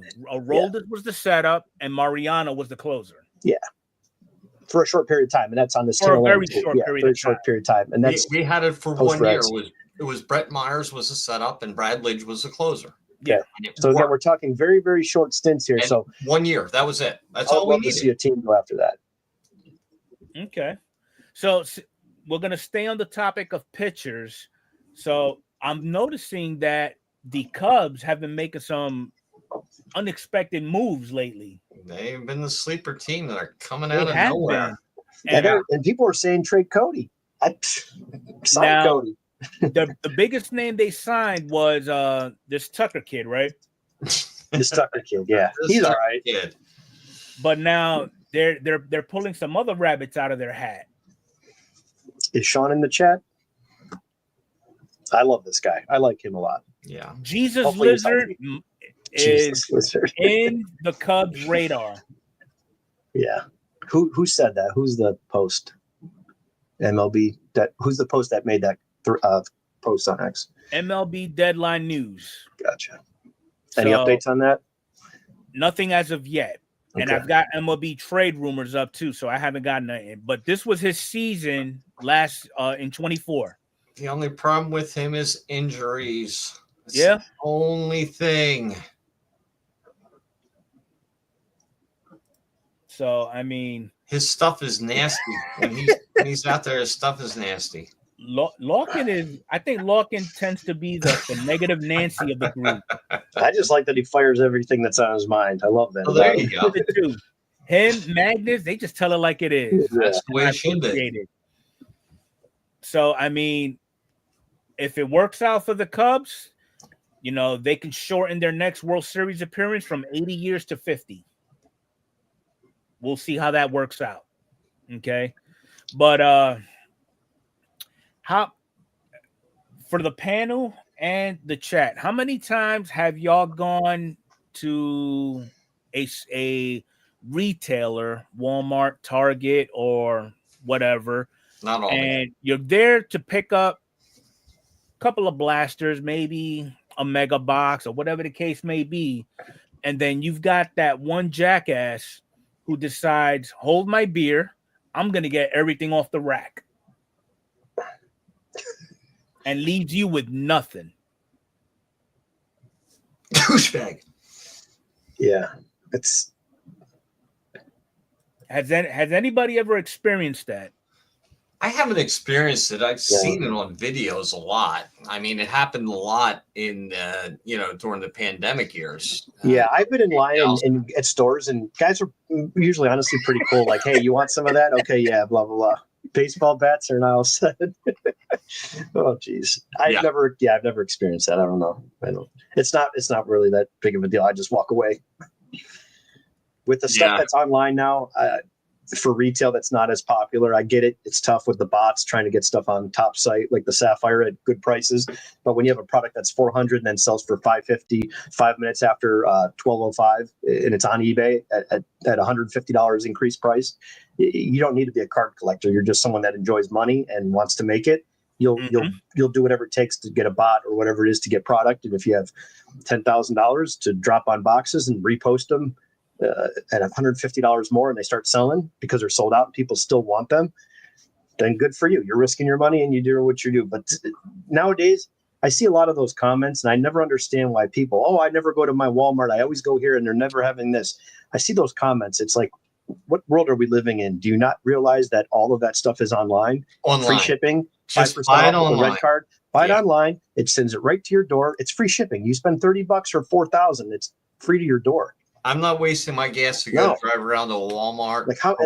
Not only do these people have time to complain, they don't even have time to do it. They have time to do it, then complain, and still you can beat it into them. I see it on all of the guys' channels that post stuff. Even on someone like Casey or Brett Step in the Box is doing his birthday rip today. People will post in there. Oh, I can't find nothing at my Walmart, and it's like copy and paste. I go to my folder, paste the same message.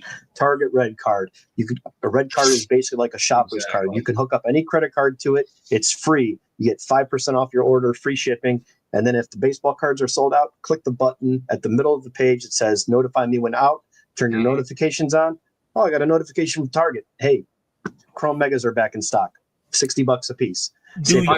Basically saves you your sales tax. Yeah. So does anybody recall during the pandemic where a delivery guy from one of the distributors went to go restock a Target shelf, but only put like 2 boxes there, and the rest of the boxes that were allocated for that store, he ended up putting at the checkout aisle for him to buy?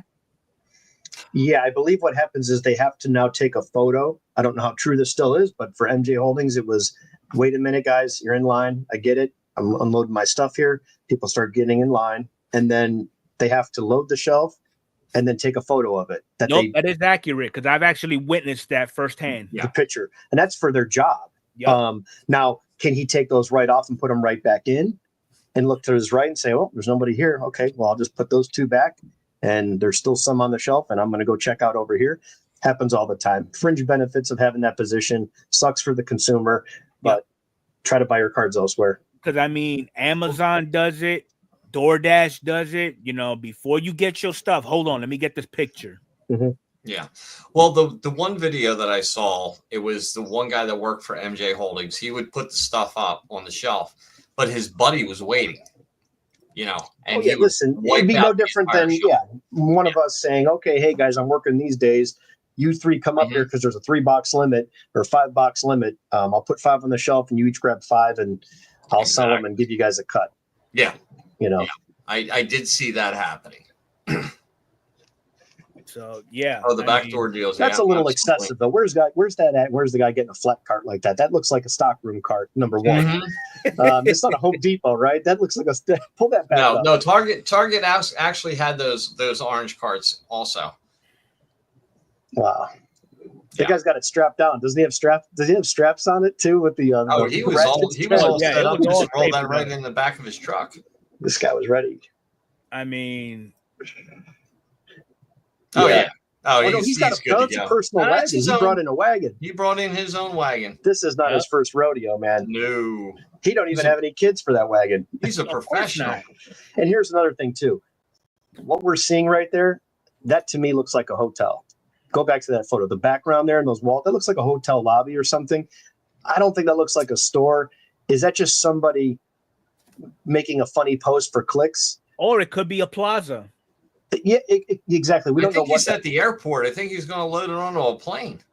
Oh, well, that's ridiculous. Yeah, again, there's always more to the stories, man. Either way, it's ridiculous. I mean, so ultimately, at the end of the day, here's the question. Should these retailers go back to limiting customers on how many items they can purchase?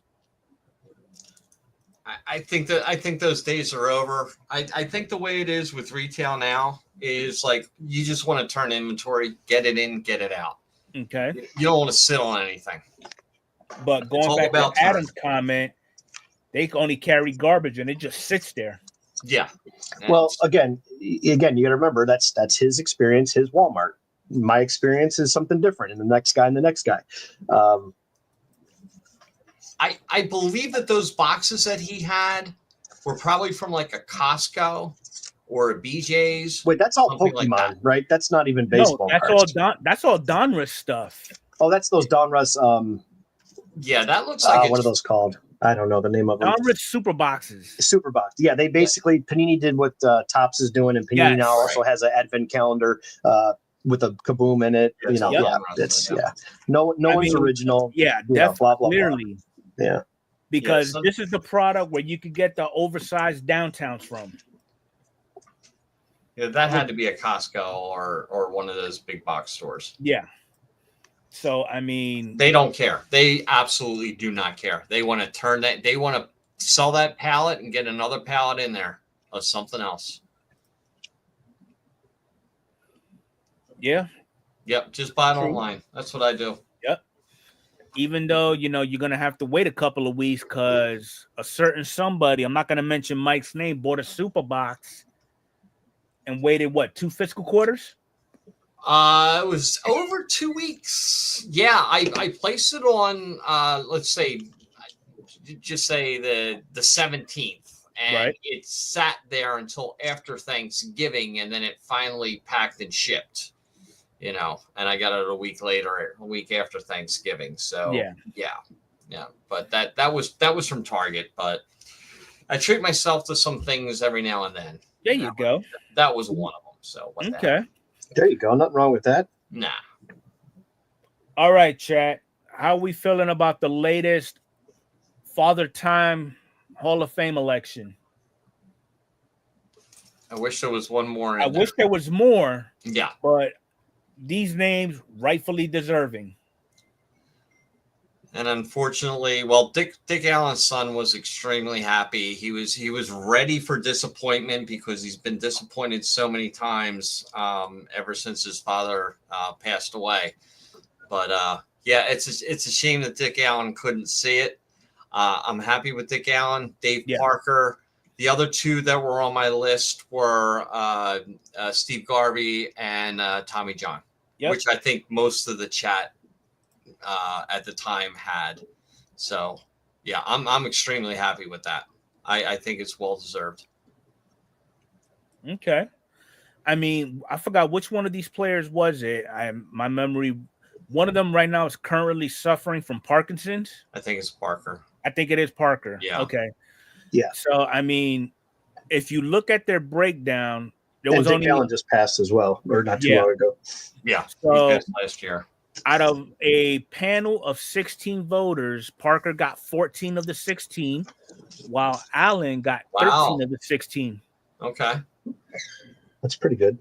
Okay, which put them over that 75% threshold. Parker 73, Allen, who passed away 4 years ago. 2020, yeah. Any votes for the guys that didn't get in? Do we have any stats on that? Is that as of right? What was that? Do they show any of those stats for the people that did not get in? Like how many votes those guys got? They did not show that. No, I wish they would do that. Yeah. Well, but here's the panel though. Wait a minute. There it is. Tommy John with 7 votes. There it is. Ken Boyer. Okay, there we go. Next paragraph. Yeah. Yeah. Well, so Tommy John was 3rd. Steve Garvey, wow, received less than 5 votes. Huh. Ken Boyer was a beast too. Nobody knew about him. So what do you think about this panel that actually placed the vote? Molitor, Eddie Murray, Tony Perez, Lee Smith, Ozzie, Joe Torre, a couple of executives like Sandy Alderson, Terry McGuirk, Dayton Moore, Artie Moreno, and Brian Sabine. And there's a few others from the media. And a couple of historians. Yeah. These guys. I think it's just pretty. I mean, those first 5 names or those first 6 names are pretty impressive. Molitor, Eddie Murray, Perez, Lee Smith, Ozzie Smith, and Joe Torre. I'm glad they had Joe Torre because Joe Torre actually played with some of the older players. Yeah, they play with these guys. Torre was a rookie in '62. Yeah. Yeah, I mean that's As far as the rest, I don't know. I like that they have this in place, so some of these guys are getting their due. What is a historian? Somebody that's old? I think I could be a historian. Someone that likes old stuff or studies old stuff. Okay. Look at who was it? Not just age. No. There's this one guy who did a documentary on baseball from the Babe Ruth era to current. It's like a 10 to 12 part series. Oh boy. Ken Burns. Oh, Ken Burns. Yeah, absolutely. He's a historian. Awesome documentary. Yeah. So now I guess we won't see this type of committee until another 3 years from now. Now that's it. Those players that didn't make it, they're off. That's it. One and done. Wow. All right. Yeah. So then next time we'll be talking about. I agree, Beast. We are historical. Yeah. So is that what they mean when they call us dinosaurs? Well, there's fossils and artifacts. Oh, fossils. That's right. I'm an artifact. The people that are older than me, they're fossils. That's what I say. So basically, this is everybody that is still on the ballot, and I'm surprised. Billy, he was one vote shy. Yeah. Wow. And this is going to be his last go around. Now, who's coming on the ballot this year? That could be. You have Ichiro. You have Sabathia. Carlos Gonzalez, Curtis Granderson, King Felix, Adam Jones, Ian Kinsler, Russell Martin. I think he's going to be a one and done. Yeah. Brian McCann, Dustin Pedroia, Hanley Ramirez, Fernando Rodney, Tulo, and Ben Zobrist. I see 2 people. I see Sabathia and Suzuki that are going to take away votes from Billy Wagner. Yep. Yeah. Now, here's the thing. Do you see Ichiro being the second one with unanimous vote? It's going to be close. Yeah. I says yes. 100%.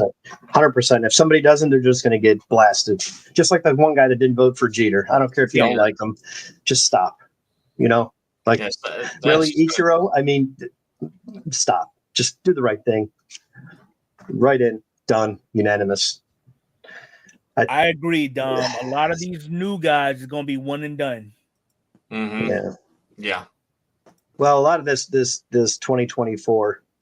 Let's see. Larkin says Wagner will get in. I hope so. I hope so, Larkin. Well, guys like CC, yeah. I see definitely. I see CC going in. Oh, I definitely see him going in. I can think he can go the in. unanimous side. I think it's going to be. Oh, not, it won't be unanimous. For the only one I see unanimous with the biggest chance is Ichiro. Mm-hmm. Here's the thing. Why when I hear this term unanimous, Felix, yeah. When these people get on there, I think if you have unanimous, I think that whoever was on the ballot that year should receive one extra year. I know it sounds silly, but that would be my number one request. No, it doesn't sound. Actually, that does not sound silly. Because if you're right now, we have two. If someone said Ichiro, yes or no, Hall of Fame, just right to straight to jail. If you say no, no. Same thing with CC. Who is going to say no with CC Sabathia? How do you say no? Unanimous. What does it matter? He's in. Put him in. Stop dicking around. Quit wasting other people's votes and time. If there's an unanimous and it had some weight to it where you could say, okay, he was selected unanimously, so these people below that did not get in now get one extra year. Instead of 10 years, it's 11, or they get a bonus year, or this year doesn't count against that 10-year stretch or percentage, whatever they have to do to stay on the ballot. Because you're punishing a guy that these guys that we just looked at that were great in the 60s that had so many great Hall of Famers. That's why they didn't get in. You're like, wait, how does this guy not in? You're telling me he hasn't been in? And you're like, yeah, he's not in the Hall of Fame. Oh, I thought he was. No, he's not, because all these other people on the ballot at that time were more deserving. More deserving doesn't mean you're still not a Hall of Famer. Okay. So that's my biggest argument with the Hall of Fame, where we hear the term, like Beast said, it's a popularity contest. That's a whole nother issue. But just stats and players, I don't care if you hate the Yankees or love them. CC Sabathia is a Hall of Famer, and so is Ichiro. So whether you want to do it now, next year, or in 3 years, you're just delaying and playing manipulation games with all these people that are getting screwed. And I think that's why they do it, because they go, oh, let's see who's on the ballot. Oh, he's on his 9th year? Hell no, I'm not doing that. Let's get him. Let's put all the votes here so this guy doesn't get any of our votes, and then I know he's not going to get in, and he'll be off the ballot. How do you feel about this mythology? How do you feel about somebody who is in their 20s? Okay, they're a sports writer, obviously. They have an opportunity to vote in the Hall of Fame. They look at this list, and let's take it with a grain of salt. They're asked the question, okay, Alex Rodriguez, yes or no? Yeah, that's simple. And if they say no because of what he did in the back then before he was even born, is that even a legit vote? Well, I don't even think they give a reason. That's the difference with this voting. It's kind of like when we vote, right? We just select A, B, C, or D, or name, Y, Z, whatever. We select something and we're done. The fact that this is this massive process, if you're not looking at what they do off the field, how they are in the community after they retire, are they doing anything with baseball? Are we voting them in as a coach? Okay, well, then we can look at that later because he's still involved in baseball. But a guy that steps away from the game and is quiet and goes fishing and hunting on his property for the next 30 years, and he's in seclusion and doesn't come around, but he played the game well. As soon as you're retired, vote. That's what I think it should be. That's just me. Vote. What is changing? He retired yesterday. Okay, he's up for vote. Is this guy a Hall of Famer? Yes or no? All the people that are allowed to vote, yes or no? It's one question, yes or no. And then once it's no, then it goes to the committee or a different process. That, to me, would be more fair. Why do these guys have to wait? Like Fred McGriff. The guy's desirable, wanted on all these teams, stayed with baseball for a long time. The baseball camps, I mean, there's not many people like him and Kenny Lofton that were on 10 different teams that were contending teams. And every time he was available, a team grabbed him and scooped him up. Right. So it's not because the guy was a cancer and did this and did that, but the guy was a handful of home runs shy of 500 and was on the Hall of Fame ballot for decade plus or whatever this stretch was. I don't know. I don't like any bit of it. We're talking Billy Wagner right now, but in 2 years it's going to be Andrew Jones. Right, Andrew Jones had a hell of a career. Yeah, look, you're telling me he's if not one of the best defensive Like, is there anybody better than him defensively? No. I don't think there is. Not in my lifetime that I remember I don't think collecting so. and watching. So here's a random question for both of you. But look at that, 73.8. You have to be at 75. Like that's just needling. Come on. Yeah. It's After his both final of year. Jesus, this is a joke. After both of you have had in your mind successful careers in the big leagues, okay? You wait your 5 years to be eligible for Hall of Fame consideration. Are you really concerned how many votes you get? Are you focused on a unanimous vote, or are you just looking bare minimum? Bare minimum. Because I think the end result is the same. It's just to be acknowledged by your peers. That's what this is. This isn't about the fans. Because if it was the fans, it would be an all-star vote for us. You remember the paper ballots we used to do at the stadium? Yeah. You get those big boxes. You take them home and circle the numbers. And can't wait to drop this off next time I get to go to a game. So yeah, that was a big thing then. Now it's all online. But this is not. And that's what I'm saying. So if you had that illustrious career, you've got the resume to back it up. You know. Mm-hmm. Numerous MVPs, numerous Silver Sluggers, more than a handful of World Series championships, Rookie of all the goodies that everybody strives to get. But you're not unanimous. Oh, not unanimous versus just getting in. Okay. Correct. That would be probably an egomaniac, maybe. That would be someone that would be like, I didn't get in, and it's bothering me, and they just don't appreciate all the good stuff that's. So Jeter is an egomaniac, you would assume? Oh no, the guy that intentionally did not vote for him is an asshole. Sorry, excuse my language. No, he just turned it the other way. Yeah. You're good though, but apparently it rubbed Jeter the wrong way because he. I don't think Jeter's a good person at all. I think Jeter's a scumbag for what he did to the Miami Marlins and what he did to Andre Dawson, and that's a whole nother story. It's just not cool what he did to another. So we're in consensus. We don't care about you how many votes, but enough votes to get in. I think it says more about the player if that bothers you. It's kind of like, I don't care how you got to this finish line. You made it. We're all here. Let's have a good time. And then there's some folks in the hall now that are far greater than what we've seen in the last 50, 60 years. Agree.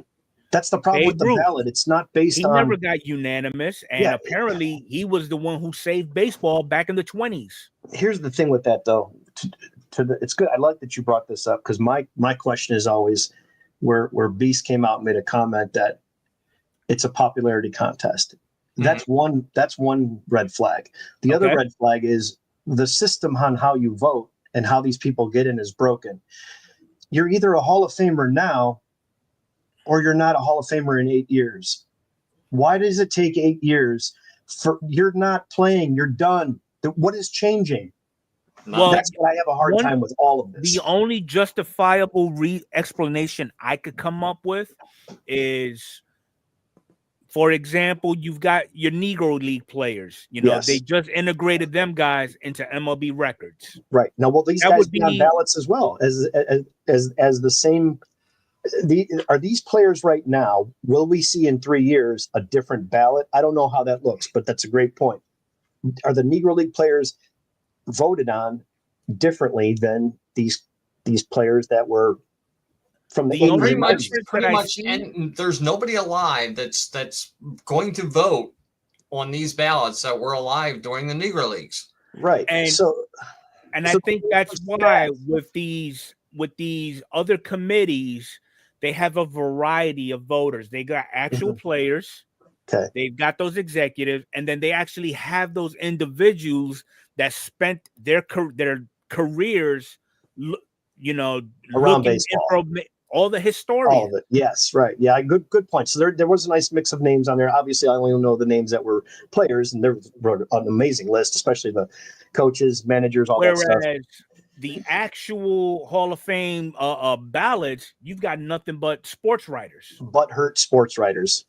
And I wouldn't even call them all butthurt. Some of them will tend to be naive because, you've got some that's been voting for years upon years. Close-minded. Then you've got some who, graduated from from regular diapers to huggy pull-ups. I guess when you have everybody outraged that their player didn't get in, and then you have people that just enjoy the game that are saying the same thing, Right. It's kind of telling. We don't need a writer to like that goes back to what B said. Maybe that is the right comment. It's just a popularity contest. You know what you did on the field. You know if you're a Hall of Famer as soon as you retire. The day you decide to say I'm done publicly, you're a Hall of Famer or not. Nothing changes at that point. Screw the votes. The stats don't change on year 1, 2, 5, 7, whatever it is. Oh, I didn't get voted in and this person got more votes than me. Now you're comparing the voting status to a player's career that has not changed. The stats did not change. Nothing about him changes. The only thing that's changed is all these rules, shuffling votes and percentages and this guy ballot, that guy ballot, this person's vote, that person's vote. Oh, he's on an unanimous. So this person got all these votes and these people didn't get votes. Why is that his problem? Because now he's of the age or retired. It makes 100% zero sense. There's nothing that anyone can spin this and say, yeah, I understand. Well, we didn't vote you in then, but we're going to vote you in now. Yeah. I don't get any of it. Just make it at the end of the year. As soon as they're done with their career, all right, you're either in or you're out. Here's my issue, though, and it says it here. The path to the Hall of Fame. Earning election to the Baseball Hall of Fame is one of the greatest honors in all of sports and is reserved for those few who truly graced the game through their remarkable achievements. Doesn't say anything about anything off the field, out of uniform, but yet, you know, we're looking at Hall of Fame considerations. We could probably find the damn results of the Hall of Fame in tabloids. Sure, You know? Nobody's perfect, but listen, this is a maybe Wagner it just goes didn't get in because he only has a 555 credit score. See details, page 11. And honestly, it's probably going to come down to that one day. I don't know. It's ridiculous. I guess my only complaint, if I had to pick one to sum it up, is you're either a Hall of Famer or you're not the day you retire. Exactly. What does it have to do with anything, though? Yeah, because people are butthurt because you can't handle that someone else has a different opinion than you. God forbid we don't agree on something. Exactly. I don't care who's cooking my steak. I just want to pay for the steak that I ordered. I want to sit down and have a good meal and enjoy it. I don't care who's in the kitchen. Chilling. So what about this question that Adam posed? No, I believe that 100%. Are you kidding me? 100% I believe that. Mm-hmm. You could pick any player and I can find something. You're telling me Ray Lewis is some stand-up individual? Come on. No. Something ridiculous here. Do some digging. You'll find something. Do a little research, right? I mean, you know, Albert Bell chased some kids in his car. Oh, he's a horrible person. Yeah, well, guess what? You egg my house. Listen, you want toilet paper or something, that's one thing. Egg in a house, it's a little different. That stuff, once you don't get it within an hour or half hour, it destroys siding, windows, paint, everything. Arnie, okay, so he chased some kids. I'm just saying, he chased some kids down the street. But what that's the thing. If Albert Bell played for 2 more years, not even 2, a year and a half, he was unanimous MVP, didn't get the MVP vote just because of who he was. He didn't want to talk to the people. He was there to play baseball. He didn't want to talk to you and sit down in his underwear and have you put a microphone in front of his mouth. He didn't want that. But what if that happened and he's not in, but he has the stats? He didn't get hurt and he played 2 more years. Get off my yard. Well, it was literally get off my lawn. That was in Baltimore, I think. I think it was in Baltimore. But it was. I'm just saying, like, that's a perfect example. What would have happened if Albert Bell had the stats? Yeah. Because they still say he should get in now. And it's like, Harold Baines got in. Right. Everybody goes to that. Good point. That's another great one. Everybody goes, poor Harold Baines. The Mendoza line. Harold Baines. Like, if Harold's in, this guy's in. If Harold's in, that guy's in. Yeah. So, yeah. It's kind of like Employee of the Month, that movie with Jessica Simpson and that Dak Shepard, I think his name is. Yep. The comedian with Dan Cook. And he's like, he got Employee of the Month? And it's like, what? Anybody can get Employee of the Month. Anybody can get in the Hall of Fame, I guess. Definitely. If you're nice enough. That is awesome. But overall, I think today's topic points were very productive. Got a lot of feedback from the chat. Brought up a lot of good points, a lot of opinions that were relevant. Some of the stuff, we did find a little out of the ballpark, really, as far as kicking somebody off of a platform for what they're saying. Yeah, I love the mix of topics like that. I don't know if the chat wants to comment on that. When there's like slower releases or not so many releases, or we already talked about them at a different point. I think that's pretty cool. What do you guys think about like the topics that kind of naturally, organically kind of take off? Me personally, I love this mix.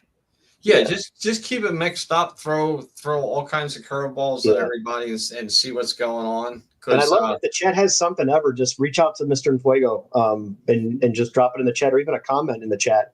Definitely. Now I do know the last Saturday of 2024, I am inviting Magnus onto the podcast.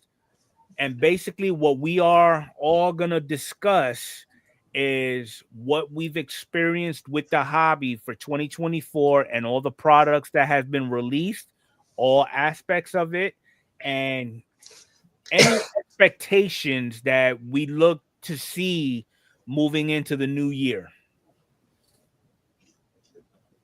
Okay, so that is a bold-faced lie, Dom. Your nose is broke. But anyway, so I'm looking forward to having Magnus on here because I can time him out if he wants to be timed out. Magnus, there is a very small number of everybody who jumps in all these streams. They have an abundance of knowledge. Sometimes it makes no sense, but it makes sense when it doesn't make sense. Exactly. Okay. Larkin, I don't expect anything less than relevant sarcasm. Which Magnus is needed. In the same boat. Dom, if we need to have a comedy hour, I'll bring him on. He's the first one on. Definitely. But overall, this was an awesome stream. I do appreciate everybody hanging out. I did notice a couple of new names in the stream, like Farm League sports cards. I do appreciate you jumping in. Thanks for stopping on and the input. Absolutely. Definitely. We love it. You just got yourself a blue wrench, sir. Nice. Nicky changed his you gotta give him a wrench. I gotta give him a wrench also. That's probably why I haven't been getting notifications, or unless this is his second channel. Yeah, more than likely this is his OnlyFans membership channel. Then don't give him a wrench then. But other than that, if you're new to the channel, okay, you could please hit that like button, subscribe if you're new. Go check out Rippin' for Rookies channel. Then you've got thecarddeal.com. That's the name of his channel. Go check those guys out. And guarantee you, if you're a purist in the hobby and you're not looking for shenanigans, these are two channels that you're going to want to look into. Okay. And I'm not speaking that because I work with them every week and I know them like that. It's that rapport building that goes on with being with each other for an extended period of time. All right. So with all that, going around the triangular horn, Mike, you got anything upcoming? I've got a couple of videos coming up. I got some stuff in. I'm going to do I did a holiday box. I'm going to put that up. And I got some hangers from Target, 3 at a time, trying to complete the update set. So just, inexpensive products, seeing what I can get. I don't have any breaks planned.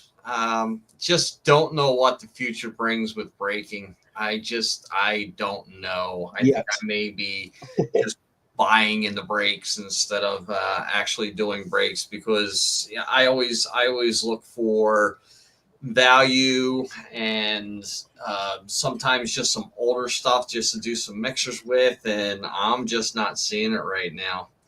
No Christmas break, Beast. Did I do a Christmas break last year? I think you did. Did I do one? I think you were supposed to do one this year too. You incorporated holiday in it. I know multiple years. 1 year I did holiday through the years. I did all the years of holiday. That was last year. Yeah, No, that was 2 years ago. You better check your YouTube list, your dates. I thought it was last I don't year. think I did it last year. I don't know. I know I was in one, but either way, I think you should do another one because that'd be fun. I got to find product. I got to I find know. time. I That's the understand. whole, it's finding Yeah, product it's not and right. finding Sometimes time. getting I wanna the old try to stuff is keep it fun. inexpensive, but I guess my threshold of $20 a team, two for 35 is gone because Yeah. I think we just have to raise it because Like if you raise it $5, if you can get one done and raise it $5 for two, yeah, well, then do it's it. just the product's going up. I mean, it's No, just I get it. I get it. We all get it. But my thing is, I feel bad if I do a break and I don't pull any big hits out of it. It's just yeah, but that's not sinks me. That's not your. The fact that you coordinated for a group gathering is sufficient enough. Yeah, like Yeah. I said, I think a lot of us love the chat and stuff like that. Yeah, and exactly. it's just secondary if we get something. But again, I guess what I would say with that is, if you're going to do a higher end one, then make the price a lot higher, but there's expected guaranteed hits. You But know if it's what? low enough and then it's reasonable priced, the expectations are very low. So when we do hit something nice, it's like, oh, that's cool. You know what? The one time I did that higher end break, it went really well. So maybe I'll go with maybe I'll just set the limit at like $40 a spot or something like that. Yeah, two for 75. Yeah, and exactly. Get $1,200 worth of product and go for it. There and just go. get some, and just whatever you buy, get something that has like a guaranteed Don't threaten auto. us with a good time. Yeah, yeah. I mean, we can talk about it. And even if it takes one night, even if it takes 2 weeks to sell it, and it doesn't sell on the first week on Monday, and it doesn't sell for the Thursday break, just okay, it takes 2 wees, and then we'll break it next week. Yeah, you know what I mean. So yeah, I think that's probably the best. It might transcend the Christmas break. That's not gonna happen. All right, so yeah, I can just buy product from Arnie. Yeah, what you got going on, Arnie? Just my normal Friday show, 8:00 Eastern. Basically a virtual card shop. Check out the site, and then 49 next week. Next week I'm at 49 episodes, and then next week will be a $49 break credit, and then on the 50th episode to close out the year of 2024, I'm going to give away two $50 break credits. You do not have to buy anything; just be in the chat at whatever time I give that away. It's free to enter. That one I'll be there all night because I'm on vacation. Let's go. Yeah, I mean, and I just do it. I did it at random times throughout every show. So sometimes I did it at the end, sometimes I did it 2 hours in. But it's a free break credit for somebody to use on product that they can do what they wish with.